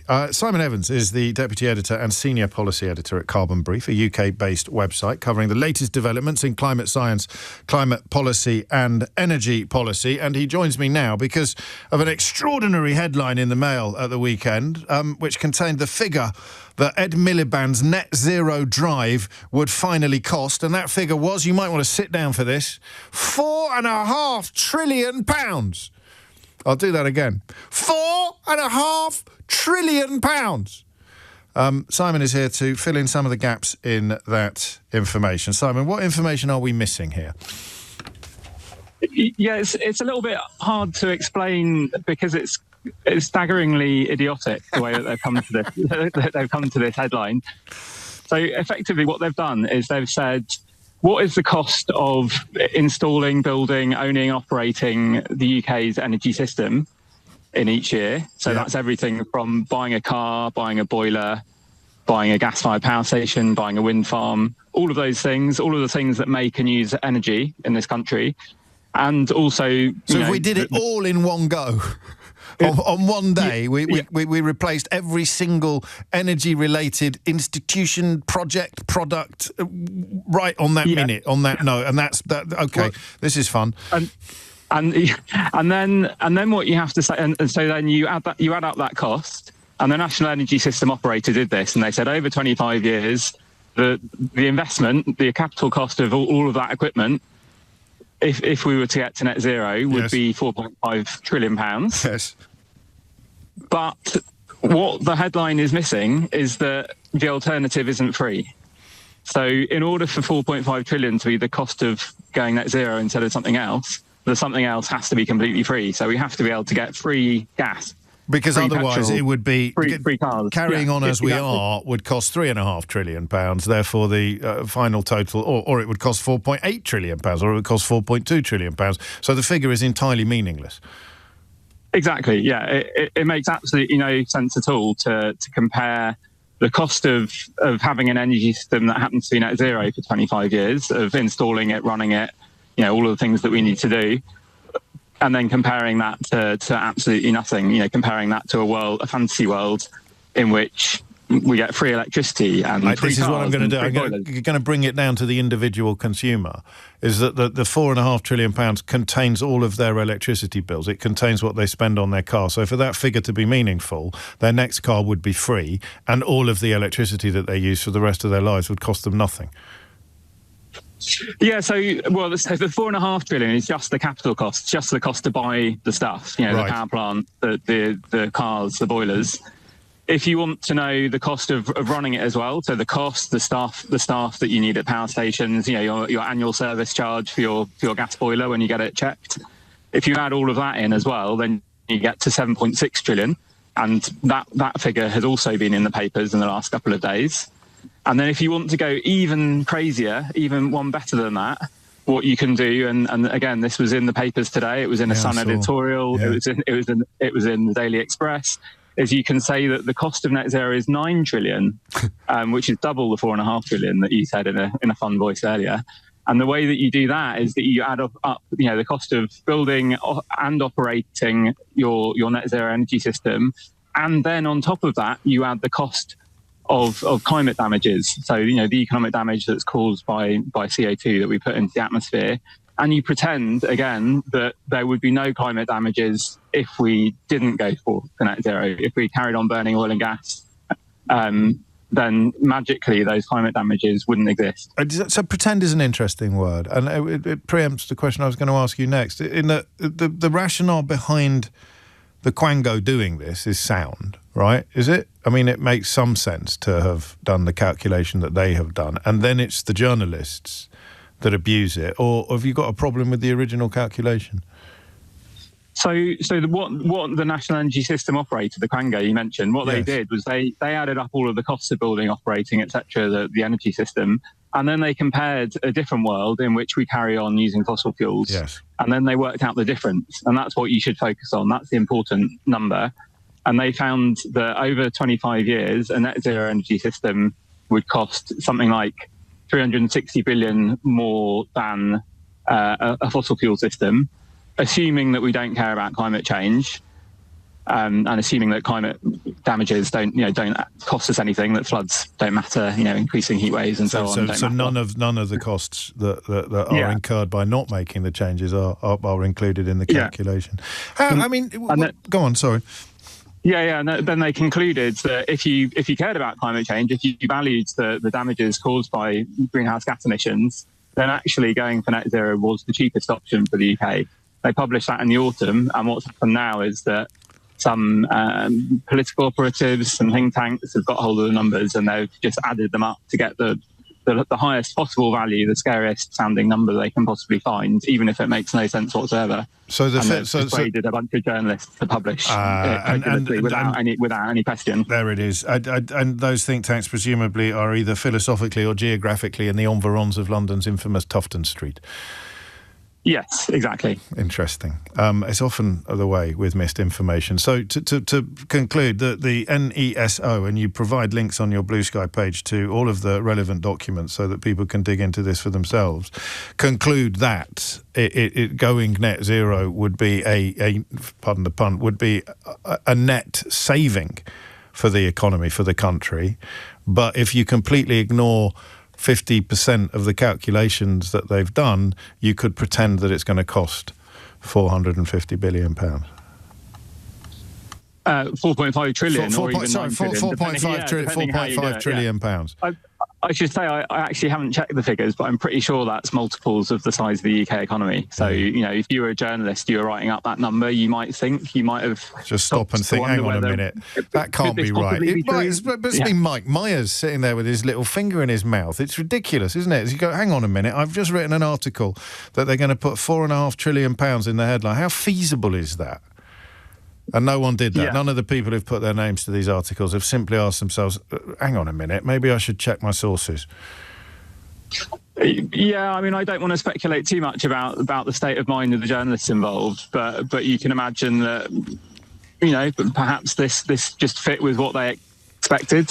Perish the thought. Perhaps it was a headline that they were quite keen to publish for whatever reason. I don't know. Yes, perish the thought. Thank you. Really good stuff, actually, Simon. I don't know, to my embarrassment, I'm not sure I was following you previously on Blue Sky, but I certainly am now. Simon is a deputy editor and senior policy editor at Carbon Brief. I will share the opening post of that thread so that you can have a look at it for yourself. And remember, I wrote in my last book about how the bloke who founded one of those think tanks, in his own autobiography, explained how they end up signing journalists up to spouting their propaganda, which is almost certainly funded by fossil fuel companies, although, of course, many of these organisations refuse to disclose where their funding is coming from. I think it's fair to say that my mission against this pollutant in public discourse in this country is not yet fully successful. It's 11:58. Should we squeeze in one call on the question of social media? We'll definitely be returning to it. That was a good way into it, and I think Gemma's comparison to Kevin's comparison of Gemma's description of what social media does to young minds to a coercive or an abusive relationship is one that we will all be taking away. Greg is in Colchester. Greg, you haven't got long, but make it matter. Yeah, OK. There's always a better party next door, isn't there? That's the problem. And that's where the teenagers get roped into feeling bad about themselves. But the other point I want to quickly make... I like that analogy. The other point I want to quickly make is what concerns me, it misguides young people's career paths, and that is very detrimental to their prospects.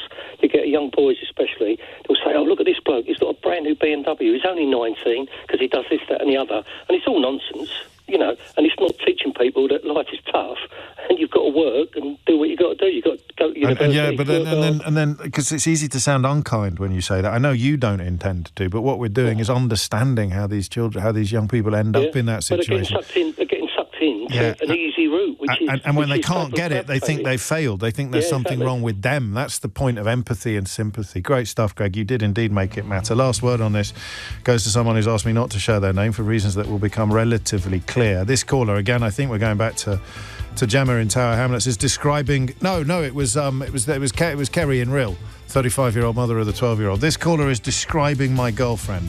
She has often had bouts of depression, and when she finally talks, she always says the same thing. Everyone else has more. She's upset that people have bigger houses. She's upset that people have better cars. She's upset that people are healthier. I will add to that. She's upset that people are better looking. She's upset that people are slimmer. She's upset that people have got whiter teeth and bigger lips. And that's what social media does to a grown-up. What is it going to do to a 14-year-old or a 15-year-old? And we haven't really done the boys' equivalent, so we can save that for another day. James O'Brien on LBC. It is 3 minutes after 12, and you are listening to James O'Brien on LBC. This is a really interesting story, and it's interesting for a variety of reasons, but one of which is, I don't know if dispiriting is quite the right word. The prevalence of ADHD diagnoses is of enormous interest to me because I think from a social point of view, we are realising we're moving into an era where behavioural issues, or what we would describe quite loosely as naughtiness, is no longer going to be seen as the fault of the perpetrator. My comparison, and I'm sure other people have made this comparison, but I stumbled into it in your company when we were talking about this stuff together. For me, I always think of dyslexia, and I think of the people who were labelled stupid when they were young, and the impact that had on their entire lives.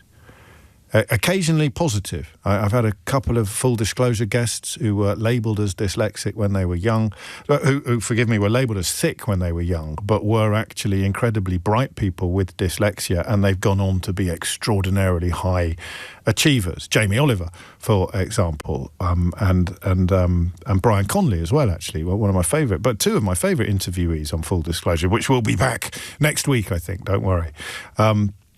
After the Christmas hiatus.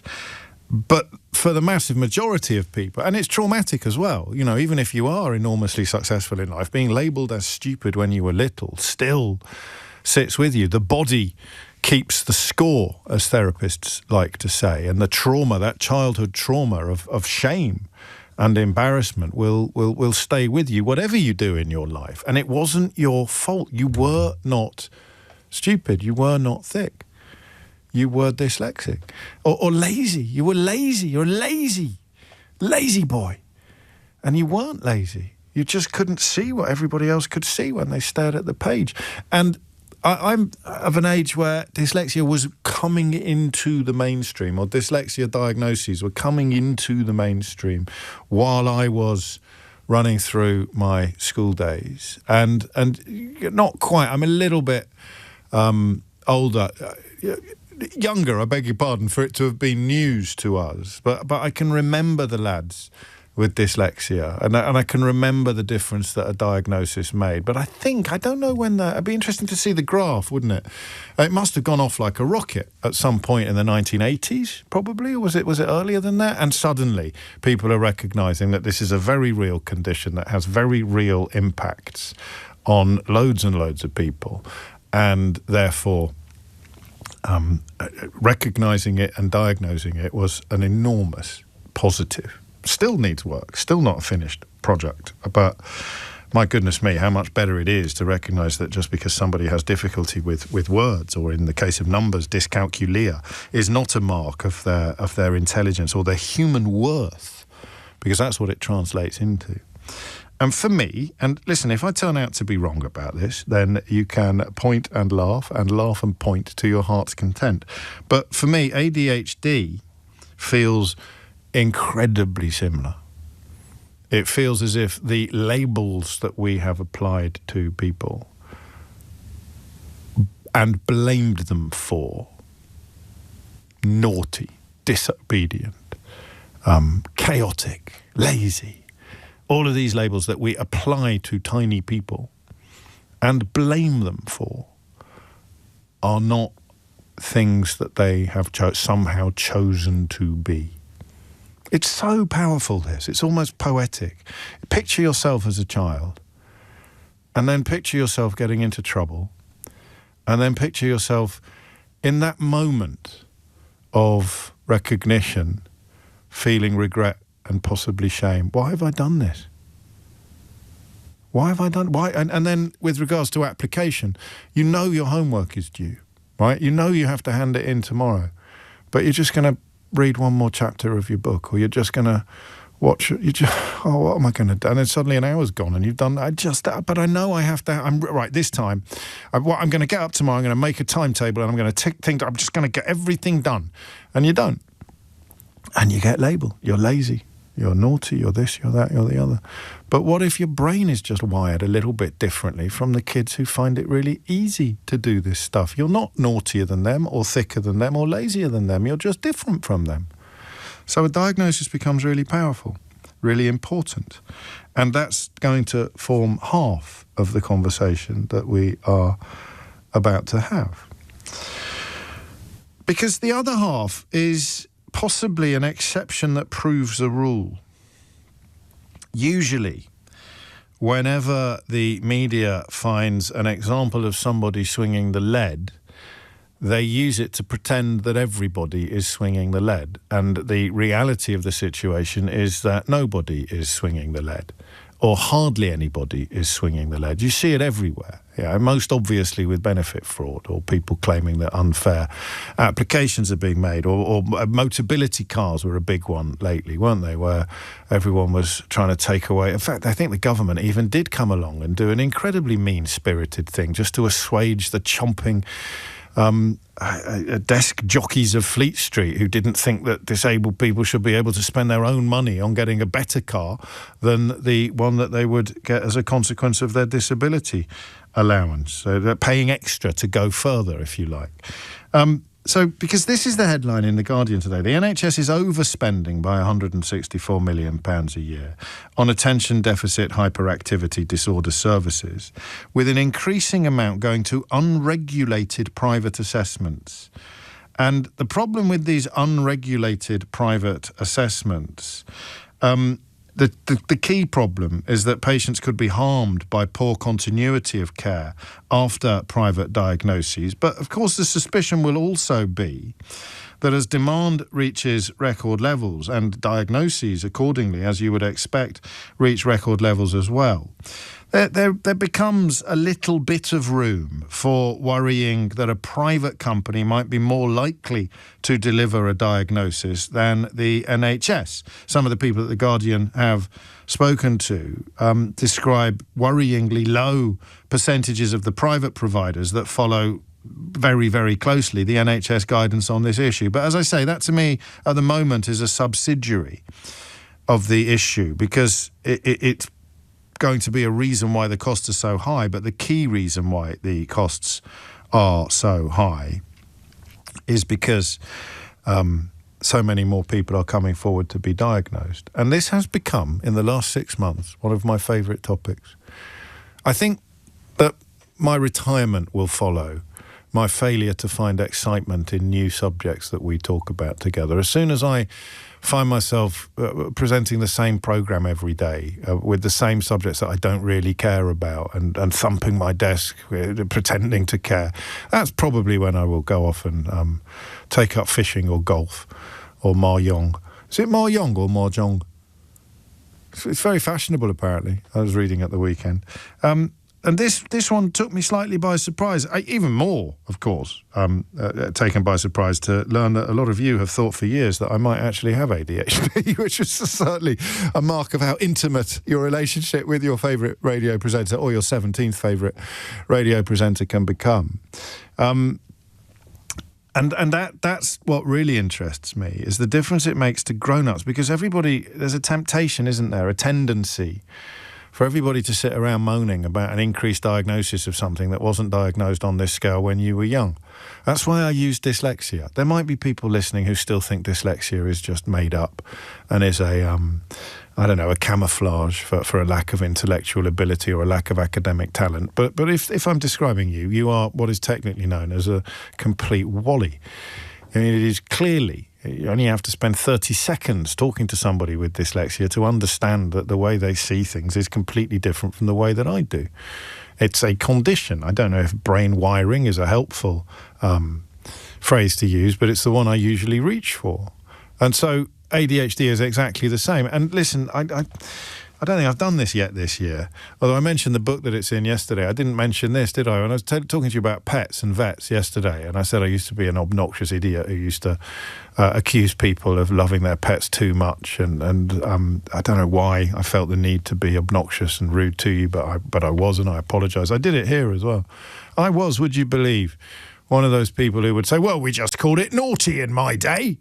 I don't know what they're going on about, ADHD, DB, DCDB. We just called it naughty, and nothing a good strapping wouldn't fix. And I don't know why I'm putting on a funny voice, because I was that person. I would sit here in front of this microphone and in good faith, thinking that I meant it, I would tell you that these were just excuses. And I was speaking to you back then, or not actually, because the audience was a fraction of what it is now. But I was speaking to you back then as someone who was beaten as a child and didn't change. So I would be beaten as a boy for all of those things that I just listed as labels a moment ago. I was beaten for being lazy. I was beaten for being naughty. I was beaten for being disobedient. I was beaten for being chaotic. I was physically beaten for all of those things, and I never changed. I never stopped being any of those things. So it didn't work. And yet by the time I'm in my 30s, I'm on LBC shouting into my microphone about how these kids are getting it easy and all they need is a good talking to, or maybe even a little bit of corporal punishment because it didn't do me any harm, at which point my arm flies into the air at about 100 miles an hour and I run a very real risk of punching myself in the eye. Because it clearly did do me harm. Beating children is bad, spoiler alert, and it clearly didn't change me. It didn't make me better. So how do you end up? Well, I'll tell you how you end up, is that you're trying to comfort your younger self by pretending that what happened to them wasn't a disgusting injustice, wasn't a hideous trauma, wasn't a horrible abuse. You're trying to comfort yourself by pretending that what happened to you wasn't bad, and that's how you can end up calling for the same thing to happen to a new generation of children. So, when you get your diagnosis, it sets you free. And that's why it's become one of my top 10 topics of the last 6 months. And that's why we're going to do it again today. 0345 6060973 is the number you need. Explain to a skeptic. And I mean, it's up to you how nice to the skeptic you want to be. So let's use me. Let's use 50, let's use 30, let's use 40-year-old me, right? So we'll go back 14 years. Today. We'll go back 14 years today, and I'm on the radio saying there's no such thing as ADHD. These kids just need a good belting or a good talking to, or they just need to stop wrapping them in cotton wool and make them aware of some of the harsh truths of modern existence.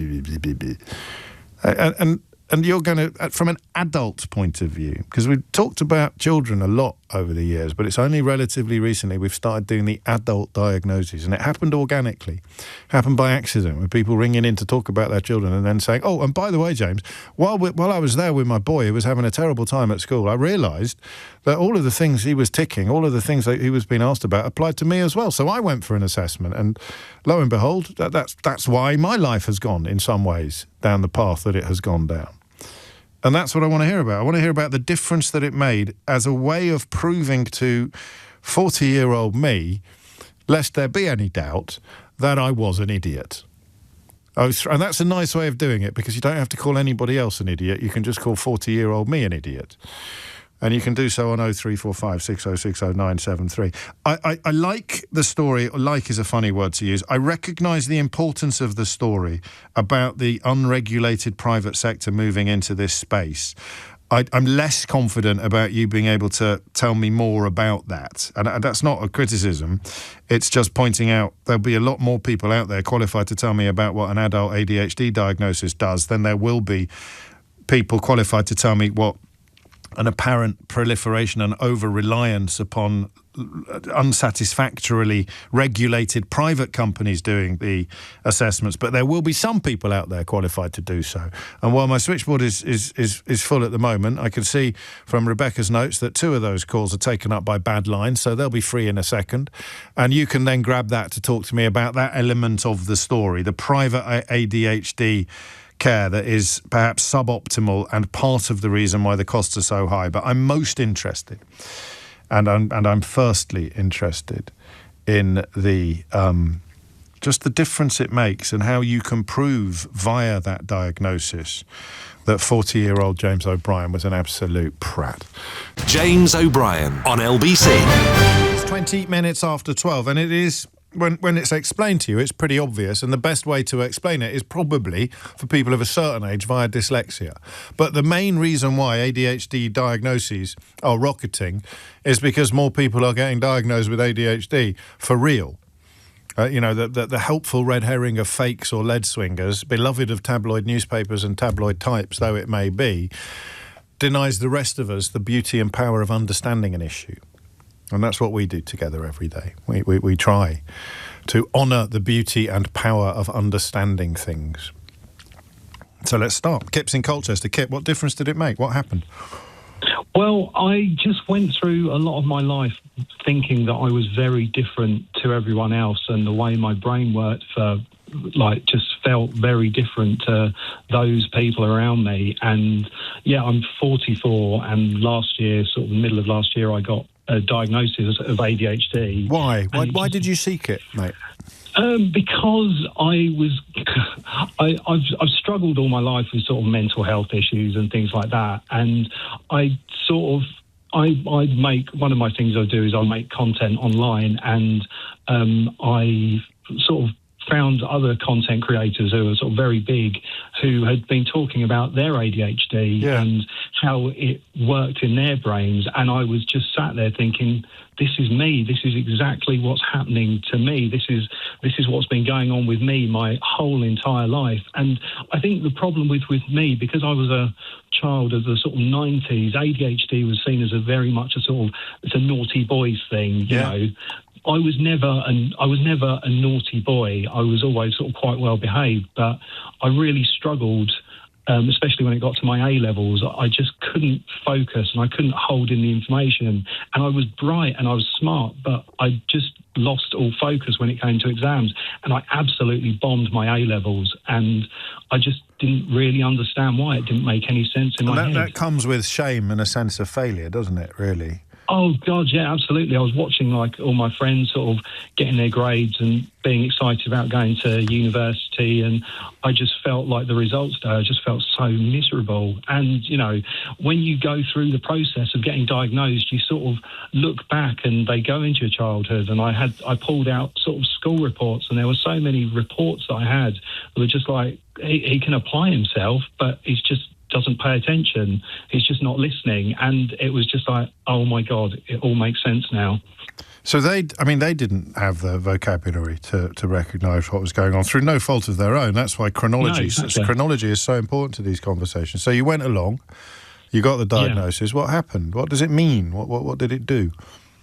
It was a real rush of emotions, because you sort of find yourself looking back at times in your life where things have gone wrong and you've really struggled, and you can just go, God, that was what it was. And it's so nice to kind of understand myself now and see sort of in full colour everything that's gone on. But yeah, it's quite sad as well, because you just think, if I'd have had some help or support at that point, I could have maybe done better in my A levels. I could have maybe done this or that. And it's just such a shame. I feel so sorry for past me having to struggle and sort of go through all that when I probably didn't need to. That's a powerful and a beautiful thing to feel concern for the younger version of you. I went through it a bit myself a moment ago when I was reminiscing about being beaten. But in terms of now, in terms of adult you, how has your life changed in terms of like living it as opposed to just how you feel about things?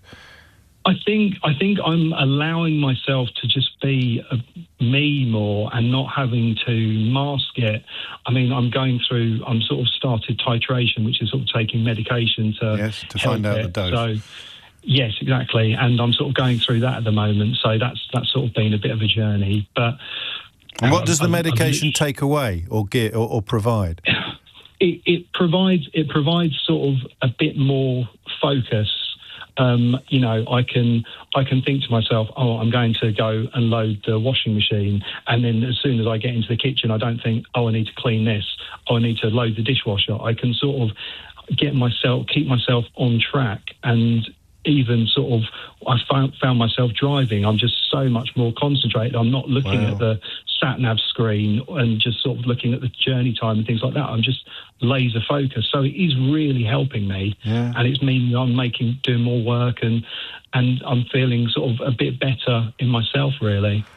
Kip, thank you. It's a lovely start. And of course, quite a few people pointing out that when we talk about an increase in diagnosis, or we talk about an over-reliance on private companies, what we're actually talking about is an enormous backlog, which is endemic across the NHS and probably exacerbated by lockdown, and the consequence, as with so much that goes on in this country, of austerity and all the rest of it. This always happens. This is why this is one of my favourite subjects.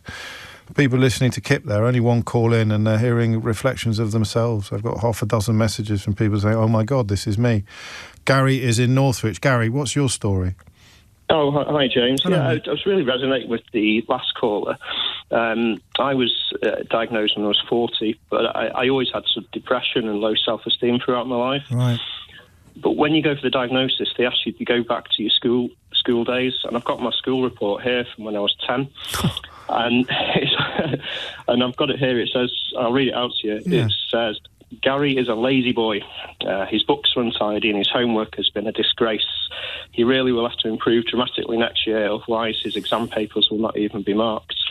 Now, my mum passed away when I was 27. So I didn't, and it was when I was 40 I was diagnosed.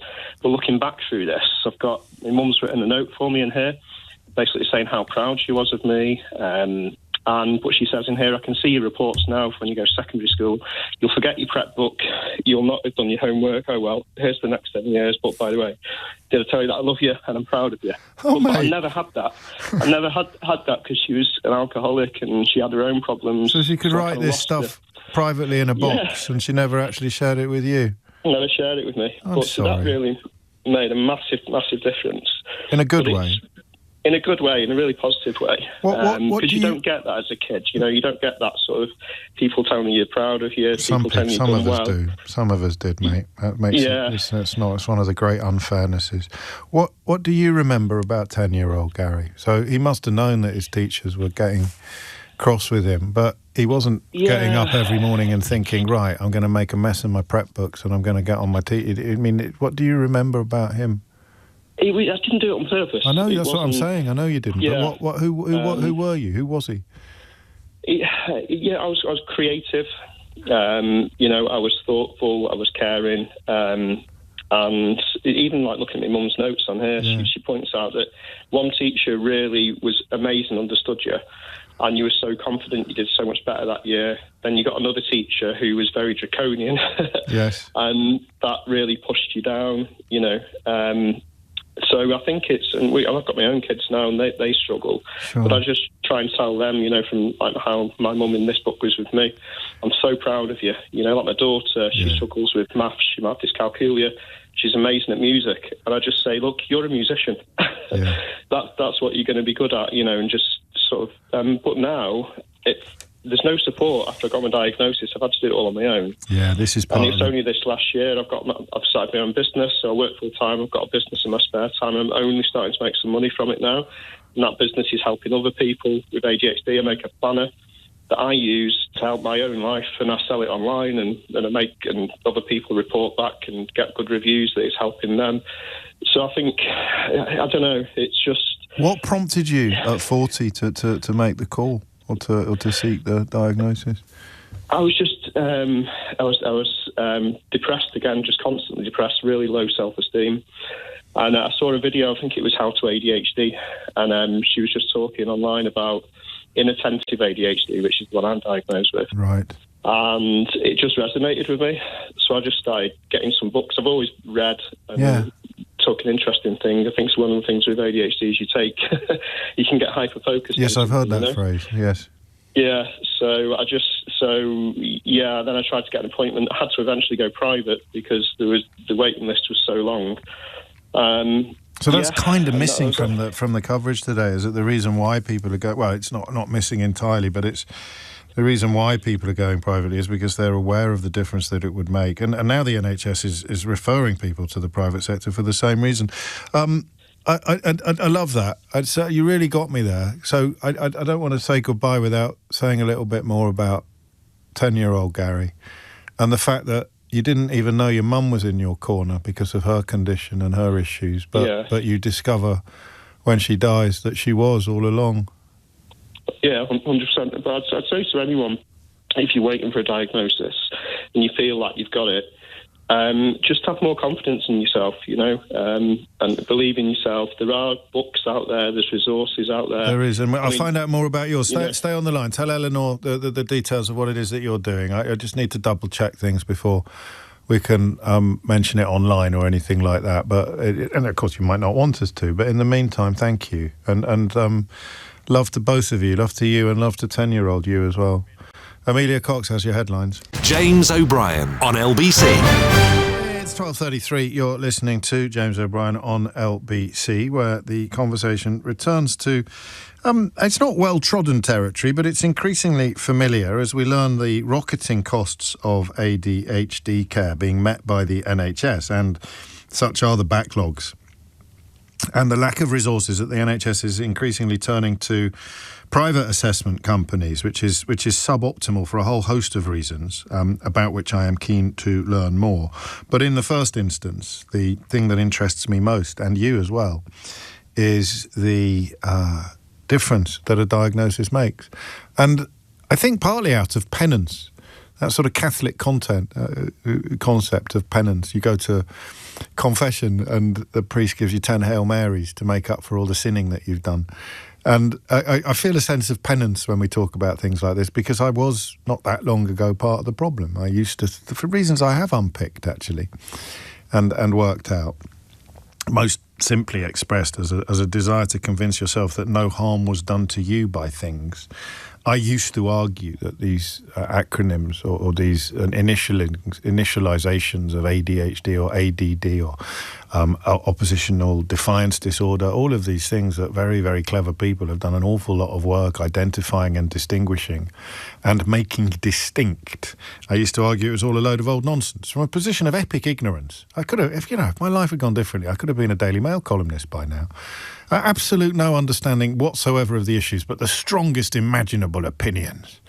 And this would be a really good example of that.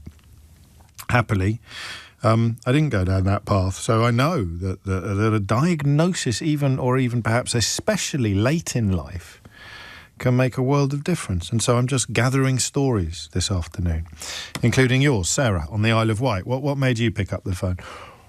Hi there. Thank you so much for your article. It just means so much, because that voice isn't out there, I don't think, for older people or even for younger people, for any age, because the schools are underfunded. Kids aren't getting the diagnosis they need. They're missing out on education. And I know that because I've got a 25-year-old who, with anxiety, can be a big part of ADHD. Yes. A lot of the youngsters are suffering with that now, and I was a big sufferer from a certain age, when I try to think back sometimes how long, but I think all of my life. You can't remember not being anxious. You've probably got some idealised childhood memory of riding your bicycle down the garden or something like that. But mostly your tummy is a place of tightness when you think of your childhood. Oh, absolutely. Wow. Just feeling generally really, really uncomfortable in the environment, being very, very scared of teachers. They were so misunderstanding and then coming down on you with like a thunderbolt. Yes. And the surprise, it's like, what have I done? I don't understand, and the penance thing. I mean, talking about, it really touched me what you said about your parental experiences with aggression.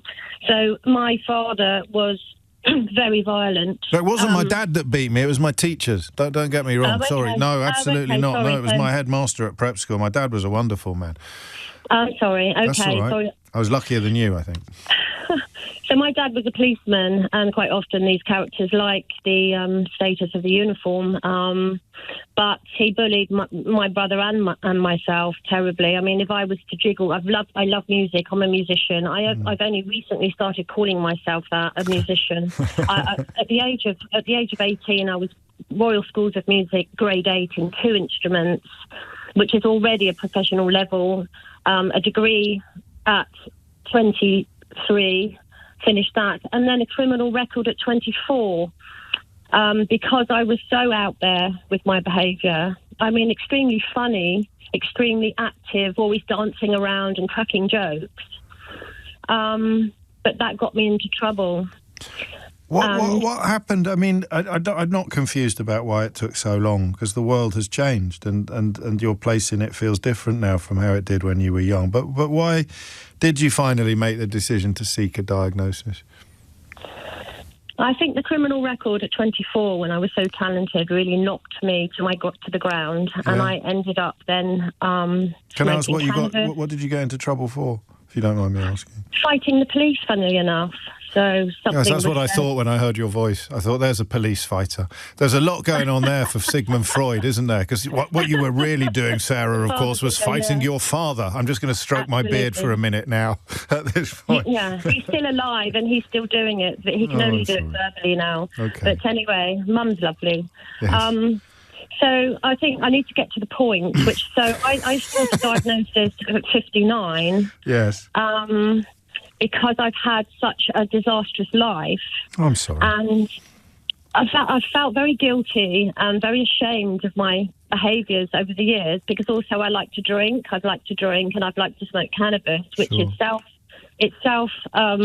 medicating, yes, and it doesn't solve anything. It just sort of temporarily numbs some of the feelings that you've described.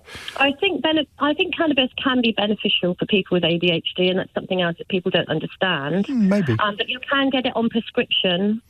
You're getting distracted again, which I appreciate is part. Yes, it's partly my fault. That's part of ADHD, though. I won't be able to focus on what I'm talking about. That's my job to make you focus. Although goodness knows we're on a hiding to nothing with us two. So I'll probably go off on a mad tangent in about 14 seconds' time. So 59, you sought the diagnosis. What happened? Talk me through the moment. I got the diagnosis. The doctor doesn't want to know. I was hoping that I could get some medication to stop myself from leaning. But has it had an impact on you? Has it had a positive impact on you, or has it just sort of underlined what you... It helped me, so I now know I'm not mad. Yes. I'm not completely mad. I don't have a psychiatric problem. I know what the problem is, but what the bigger problem is, the issues around me in society. I've had people close to me saying, sorry, it doesn't exist. Yeah, I've got one of those in my inbox now, whose own dad doesn't believe that his own son has a medical condition. So he said, imagine that he was short-sighted, Dad. Would you tell him just to see harder? Would you tell him just to try and look hard, to work harder on being able to see clearly? Because that's what you're doing when you deny the existence of ADHD or back in the day, dyslexia. It doesn't... Well, the funny thing is, a lot of these things are hereditary anyway. They pass down through families. And I think the reason my dad was so aggressive was because he was autistic. And he got into a rage when things didn't go his way. And that was the only way he could express himself. And I think he's realised that watching Chris Packham, and something that my mum and dad looked at each other and said, my God, that's you. Wow. And so I think that we're going back another generation. There's no way. So it's quite sad for him as well. So I try to use compassion. If only he could start being a bit nicer in the present. Yes. I mean, that's very generous of you. But, that's family, isn't it? You've got no one's got a relationship with anybody in their life like the relationships they've got with their family. But you're making progress. I'm sorry you're not getting all of the help and support that you clearly deserve, Sarah. I think of you now as Sarah the musician on the Isle of Wight, but as you said yourself, you're in a better place than you were before. 12:41 is the time. Christian's in Twickenham. Christian, what would you like to say? Hi, James. I just want to say, firstly, thank you for speaking about this. It's a real great help. I wouldn't say it was my pleasure necessarily, but I find it genuinely fascinating, so there's no need to thank me. Okay, well, no, okay. The reason I'm ringing is because I'm meant to be ringing the doctor today. My wife, who's helped me massively in this, she's helped me massively my whole life with sort of depression and realising I can do something about it. I can help myself. I'm meant to be ringing because I got onto the system about 2 years ago. I'm not exactly sure. I've lost track of time now. I recently got a phone call or an email, can't remember which way round it was, to say I'm going to be contacted by someone. And I was very excited about that, just to finally have a diagnosis. My son's got it. He's been diagnosed privately, so we could get his schooling up and running. He was 3 years behind, 5 years ahead with his comprehension, 3 years behind with his schooling because he's got dyslexia as well. Absolutely. On that note, I think my dad possibly had it. He had every hobby going ever. He was quick to rage, he was very depressive as well. And I think if I'd been able to tell him about it before he passed away, I think it might have changed the last part of his life. He might have been easier on himself, as I now am being easier on myself. But the thing is, I've got onto the system, and then they finally got hold of me, and then they said, yeah, great, there was a bit of to and fro, and then it was going to happen, and then they came back to me and said, I'm really sorry.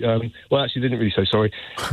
You're on the wrong postcode. We do TW1, TW2, I'm TW3. They then jumped to TW9 or whatever it was. So you got done by the red tape, by the logistics of it all, and now you're poised to make the phone call to try to set up a new appointment.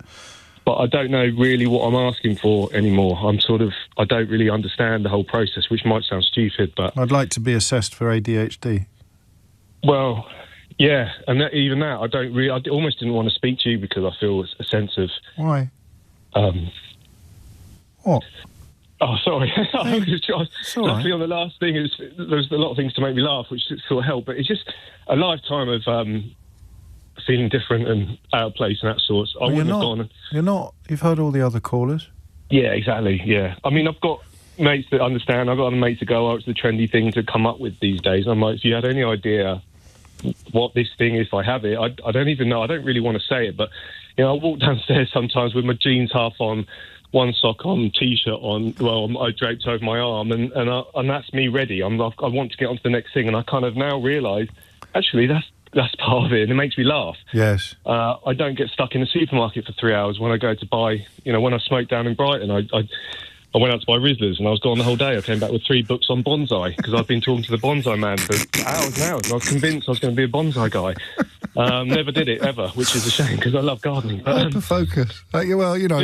Small steps. Yeah. One thing at a time. I've just for your mates who say it doesn't exist, Jay, I wonder if you should ask them if they'd tell somebody to stop having cancer or to stop having a broken leg or something like that. It's so odd, isn't it, with neuro conditions or mental health conditions, that people feel empowered to sit in judgment on what other people know to be true. I don't know where the impulse comes from, why they don't want to believe, but they wouldn't say it to someone with a broken leg or someone with bad eyesight. You just need to try harder to see over there. You just need to try harder. It's mad.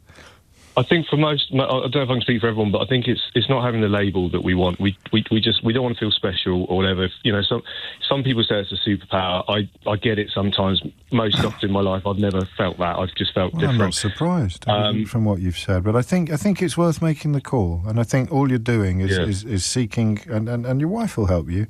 I'd like to get assessed for ADHD, please. Yeah, I mean, I feel like I've already got that. Gone down that path. It's hit the dead end. I'm like, you've got to do it. No, if at first say I need help is you tricky. know what Chumbawamba had to say about that, Christian. I get down. We get knocked down and we get up again, and not never going to get knocked down. You have to. I mean, it's the way these things work. But don't let one. I know it's easier said than done, but don't let one knockback push you off the path entirely, because it's a path that all the other callers today have really made clear is a path worth staying on, isn't it? It's just it's the understanding. That's all we want, not the label. Just I think the understanding. Don't worry about the label. Don't worry about the label. No, I mean it. Don't make that little noise. Don't worry. Don't worry about the label. It's just giving a name to something. The world would make no sense whatsoever if things didn't have names. You'd go to the cupboard to get a teapot, and you'd come back with a bonsai book. It's got to have a name, otherwise you don't know what you're doing half the time. So it's just the name is useful. Don't worry about that. Don't worry about what other people do with that name. Just worry about what the name will do for you, and it will give you a bit of clarity and understanding. I really think so. Thank you. Thank you, and promise me at least that you'll try. I will. It's helped a lot, actually, just to kind of focus my attention. I'm meant to be putting Christmas decorations away as well, and that's getting caught up in. You can't use me as an excuse. So I've got enough. Still got some up outside, actually. Thank you, Christian. Take care, mate. Stay safe. It's 12:47. James O'Brien on LBC. It's 10 to 1. You're listening to James O'Brien on LBC. I wish I could. We need the technology and the attention span, but I got the complaint of the year so far from Andrew, who acknowledges that he is being challenging in his behaviour with this complaint. I'm sorry to be that person, he writes, but it's Chumbawamba, not Chumbawamba. Who put the U in Wamba? I think that's just the way I talk. I mean, if you'd asked me to spell it, I probably would have said Chumbawamba with a U. But does it sound that different? No one says Chumbawamba. Chumbawamba? Chumbawamba. Chumbawamba. I told you I was going to get distracted while I was talking to Sarah, but at least I hung on for long enough to listen to lovely Christian. Chumbawamba. Anyway, I digress. The difference that a diagnosis makes, and the later in life it is, in many ways, the more interesting it becomes, but not, of course, the more important. Hayden is in Leeds. Hayden, what would you like to say? Hi, James. Thanks for having me on. You're very welcome. I just wanted to sort of say my story and kind of what I've kind of experienced with this so far. So I was diagnosed last summer into the autumn, and it came off the back of some issues that I was having at work. So I was put on an improvement plan thing, and a lot of the things that came through in it, I was looking at going this is really familiar. This looks like my school reports. It looks like all the things that I've had my whole life. Right. And it was kind of okay, right, you can get through it in school and uni and whatnot, but as soon as it was in the workplace, I was like, I need to work, I need a job, so I need to kind of sort this out. But obviously, without that kind of diagnosis or anything like that, it's really hard to be this is what I'm doing because of this. So they kind of go, okay, sure. So I got the diagnosis. Through work, was it? Or did you do it independently? No, I did it independently. Okay. That was another side thing. I actually had a really great experience with my diagnosis. Good. It was really fast. I didn't really experience any of the kind of long waiting things that a lot of people experience. But yeah, so I did it privately. It was done within about 6 months. And yeah, it was really freeing for me, just having that put in stone, I guess. Why? I think a big part. I'm a musician, so that's what I do. I teach children music. Oh wow! And for a lot of my life, I was not very academic. I really struggled with maths and English, and kind of getting through my GCSEs were a real sort of task. And oh God, I've lost my train of thought now. No, that's all right. And so knowing, because I think what I was thinking of listening to you and to everyone this hour is that what people grew up with was a sense that the world thought they were choosing to do these things that they did, or not perhaps do the things that they should have done, more pertinently sometimes. And that leaves you with guilt and shame and a sense of failure, because why couldn't I? And what you're learning is why you couldn't do it, or at least why you didn't do it. And it's not because you wanted to be troublesome, or you wanted to cause problems, or you wanted to draw attention to yourself, or any of these things. There is another reason why you didn't do those things, and it wasn't your fault. Yeah, for sure. And I think as well, my my older brother, he was very kind of neurotypical, was very good at academics, kind of went to uni, did a very academic degree. And I, like I said, I've done kind of music my whole life, and that's kind of been what I'd put all my eggs in that basket, I guess. So looking at my brother and being oh, why can't I just go and study economics? Why? And did people say that to you? Did people say, why can't you be more like your brother? Or was it just yourself beating yourself up? Yeah, well, it's a weird one, because we went obviously to the same school, and my brother he's 5 years older than me, so there was a lot of That's tough. Oh, your brother was this and your brother was that, and he had his flaws at school. He wasn't a golden student, but sure, it was definitely your brother did this and you're not doing this, and it was okay, well, we are different people, and I'm doing this thing, I'm doing music, and he's doing economics. It's very different here. And how did you get better at work once you'd got the diagnosis, and what happened next? I presume you did. Yeah. So it actually, once I got the diagnosis, my line manager, he had a conversation with me, and he was saying that he was ADHD as well, which I didn't know. And I think the issue was that we weren't seeing eye to eye, and my issues were coming out, and he was having a problem with these issues. Okay. And some of them rightfully so. Yeah. Okay. But then once the diagnosis came in, it was kind of we both were able to go oh, okay, I understand you and you understand me. And we were able to work on the issues in a more positive way than it just being Hayden, why are you not doing this? And even just for myself going okay, I might not be every other music teacher that works in schools, but this is who I am, and it's ADHD I think has made me the person and the musician and the creative person that I am. And have people outside work noticed a change? Do people think you're a bit lighter? Yeah, definitely. I think, especially my partner, some of the other callers, it's a lot of kind of built up kind of energy and I suppose like an anger or a rage, I suppose. And I guess just being able to, if I was ever in that situation and feeling them feelings, being able to just be like, okay, it's not necessarily me and issues that I have with you or people around me. It's like, I just can't help but feel like this sometimes.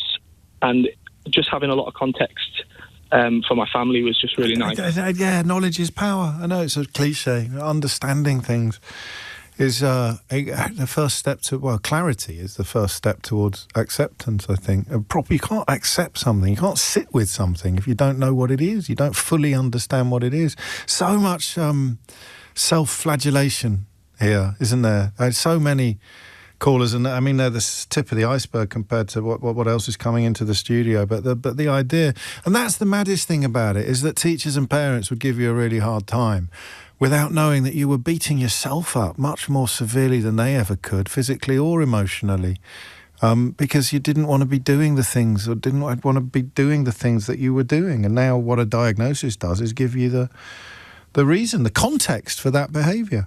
12:57, a shorter time. Asthma is poised and ready to go. So, Julie in County Durham, you will have to be brief, but I hope we can get the gist of your contribution. What would you like to say? It was just to say that I waited 6 years for my diagnosis, but it was worth it. That's how long I was on the waiting list for. Wow. And that's probably why so many people do go private. Well, it's why the NHS is now sending people private in the hope of bringing down these waiting lists. And in a nutshell, what difference did it make? Better late than never wise. I just feel completely validated. I can now, when I'm struggling with something, I can explain to people, oh, I'm sorry, this is just how my brain works. It's not that I'm lazy. It's not that I'm dopey. That was used to be my nickname. And really? People actually called you that? Yeah. It's not fun. Well, I mean, it's good that you can laugh about it, but that wasn't fair.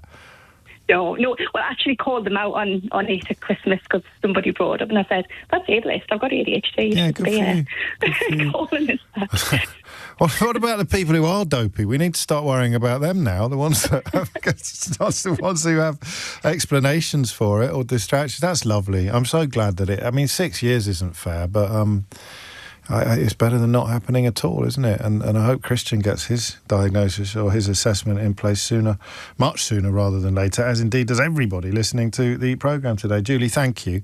Bringing it in almost perfectly on time, which is almost a first. Make of that what you will. If you missed any of today's show, you can listen back on our free Global Player app or indeed the LBC app. Stay up to date, top stories, opinions, news categories. I've read this out so often now, I'm just going to start missing out random words. Pause, or do you want best bits from my LBC show every day? Download the official LBC app for free from your app store now. Coming up at 4 on LBC, it's Tom Swarbrick. But now, standing in for Sheila Fogarty, it's Asma Mir. James O'Brien on LBC.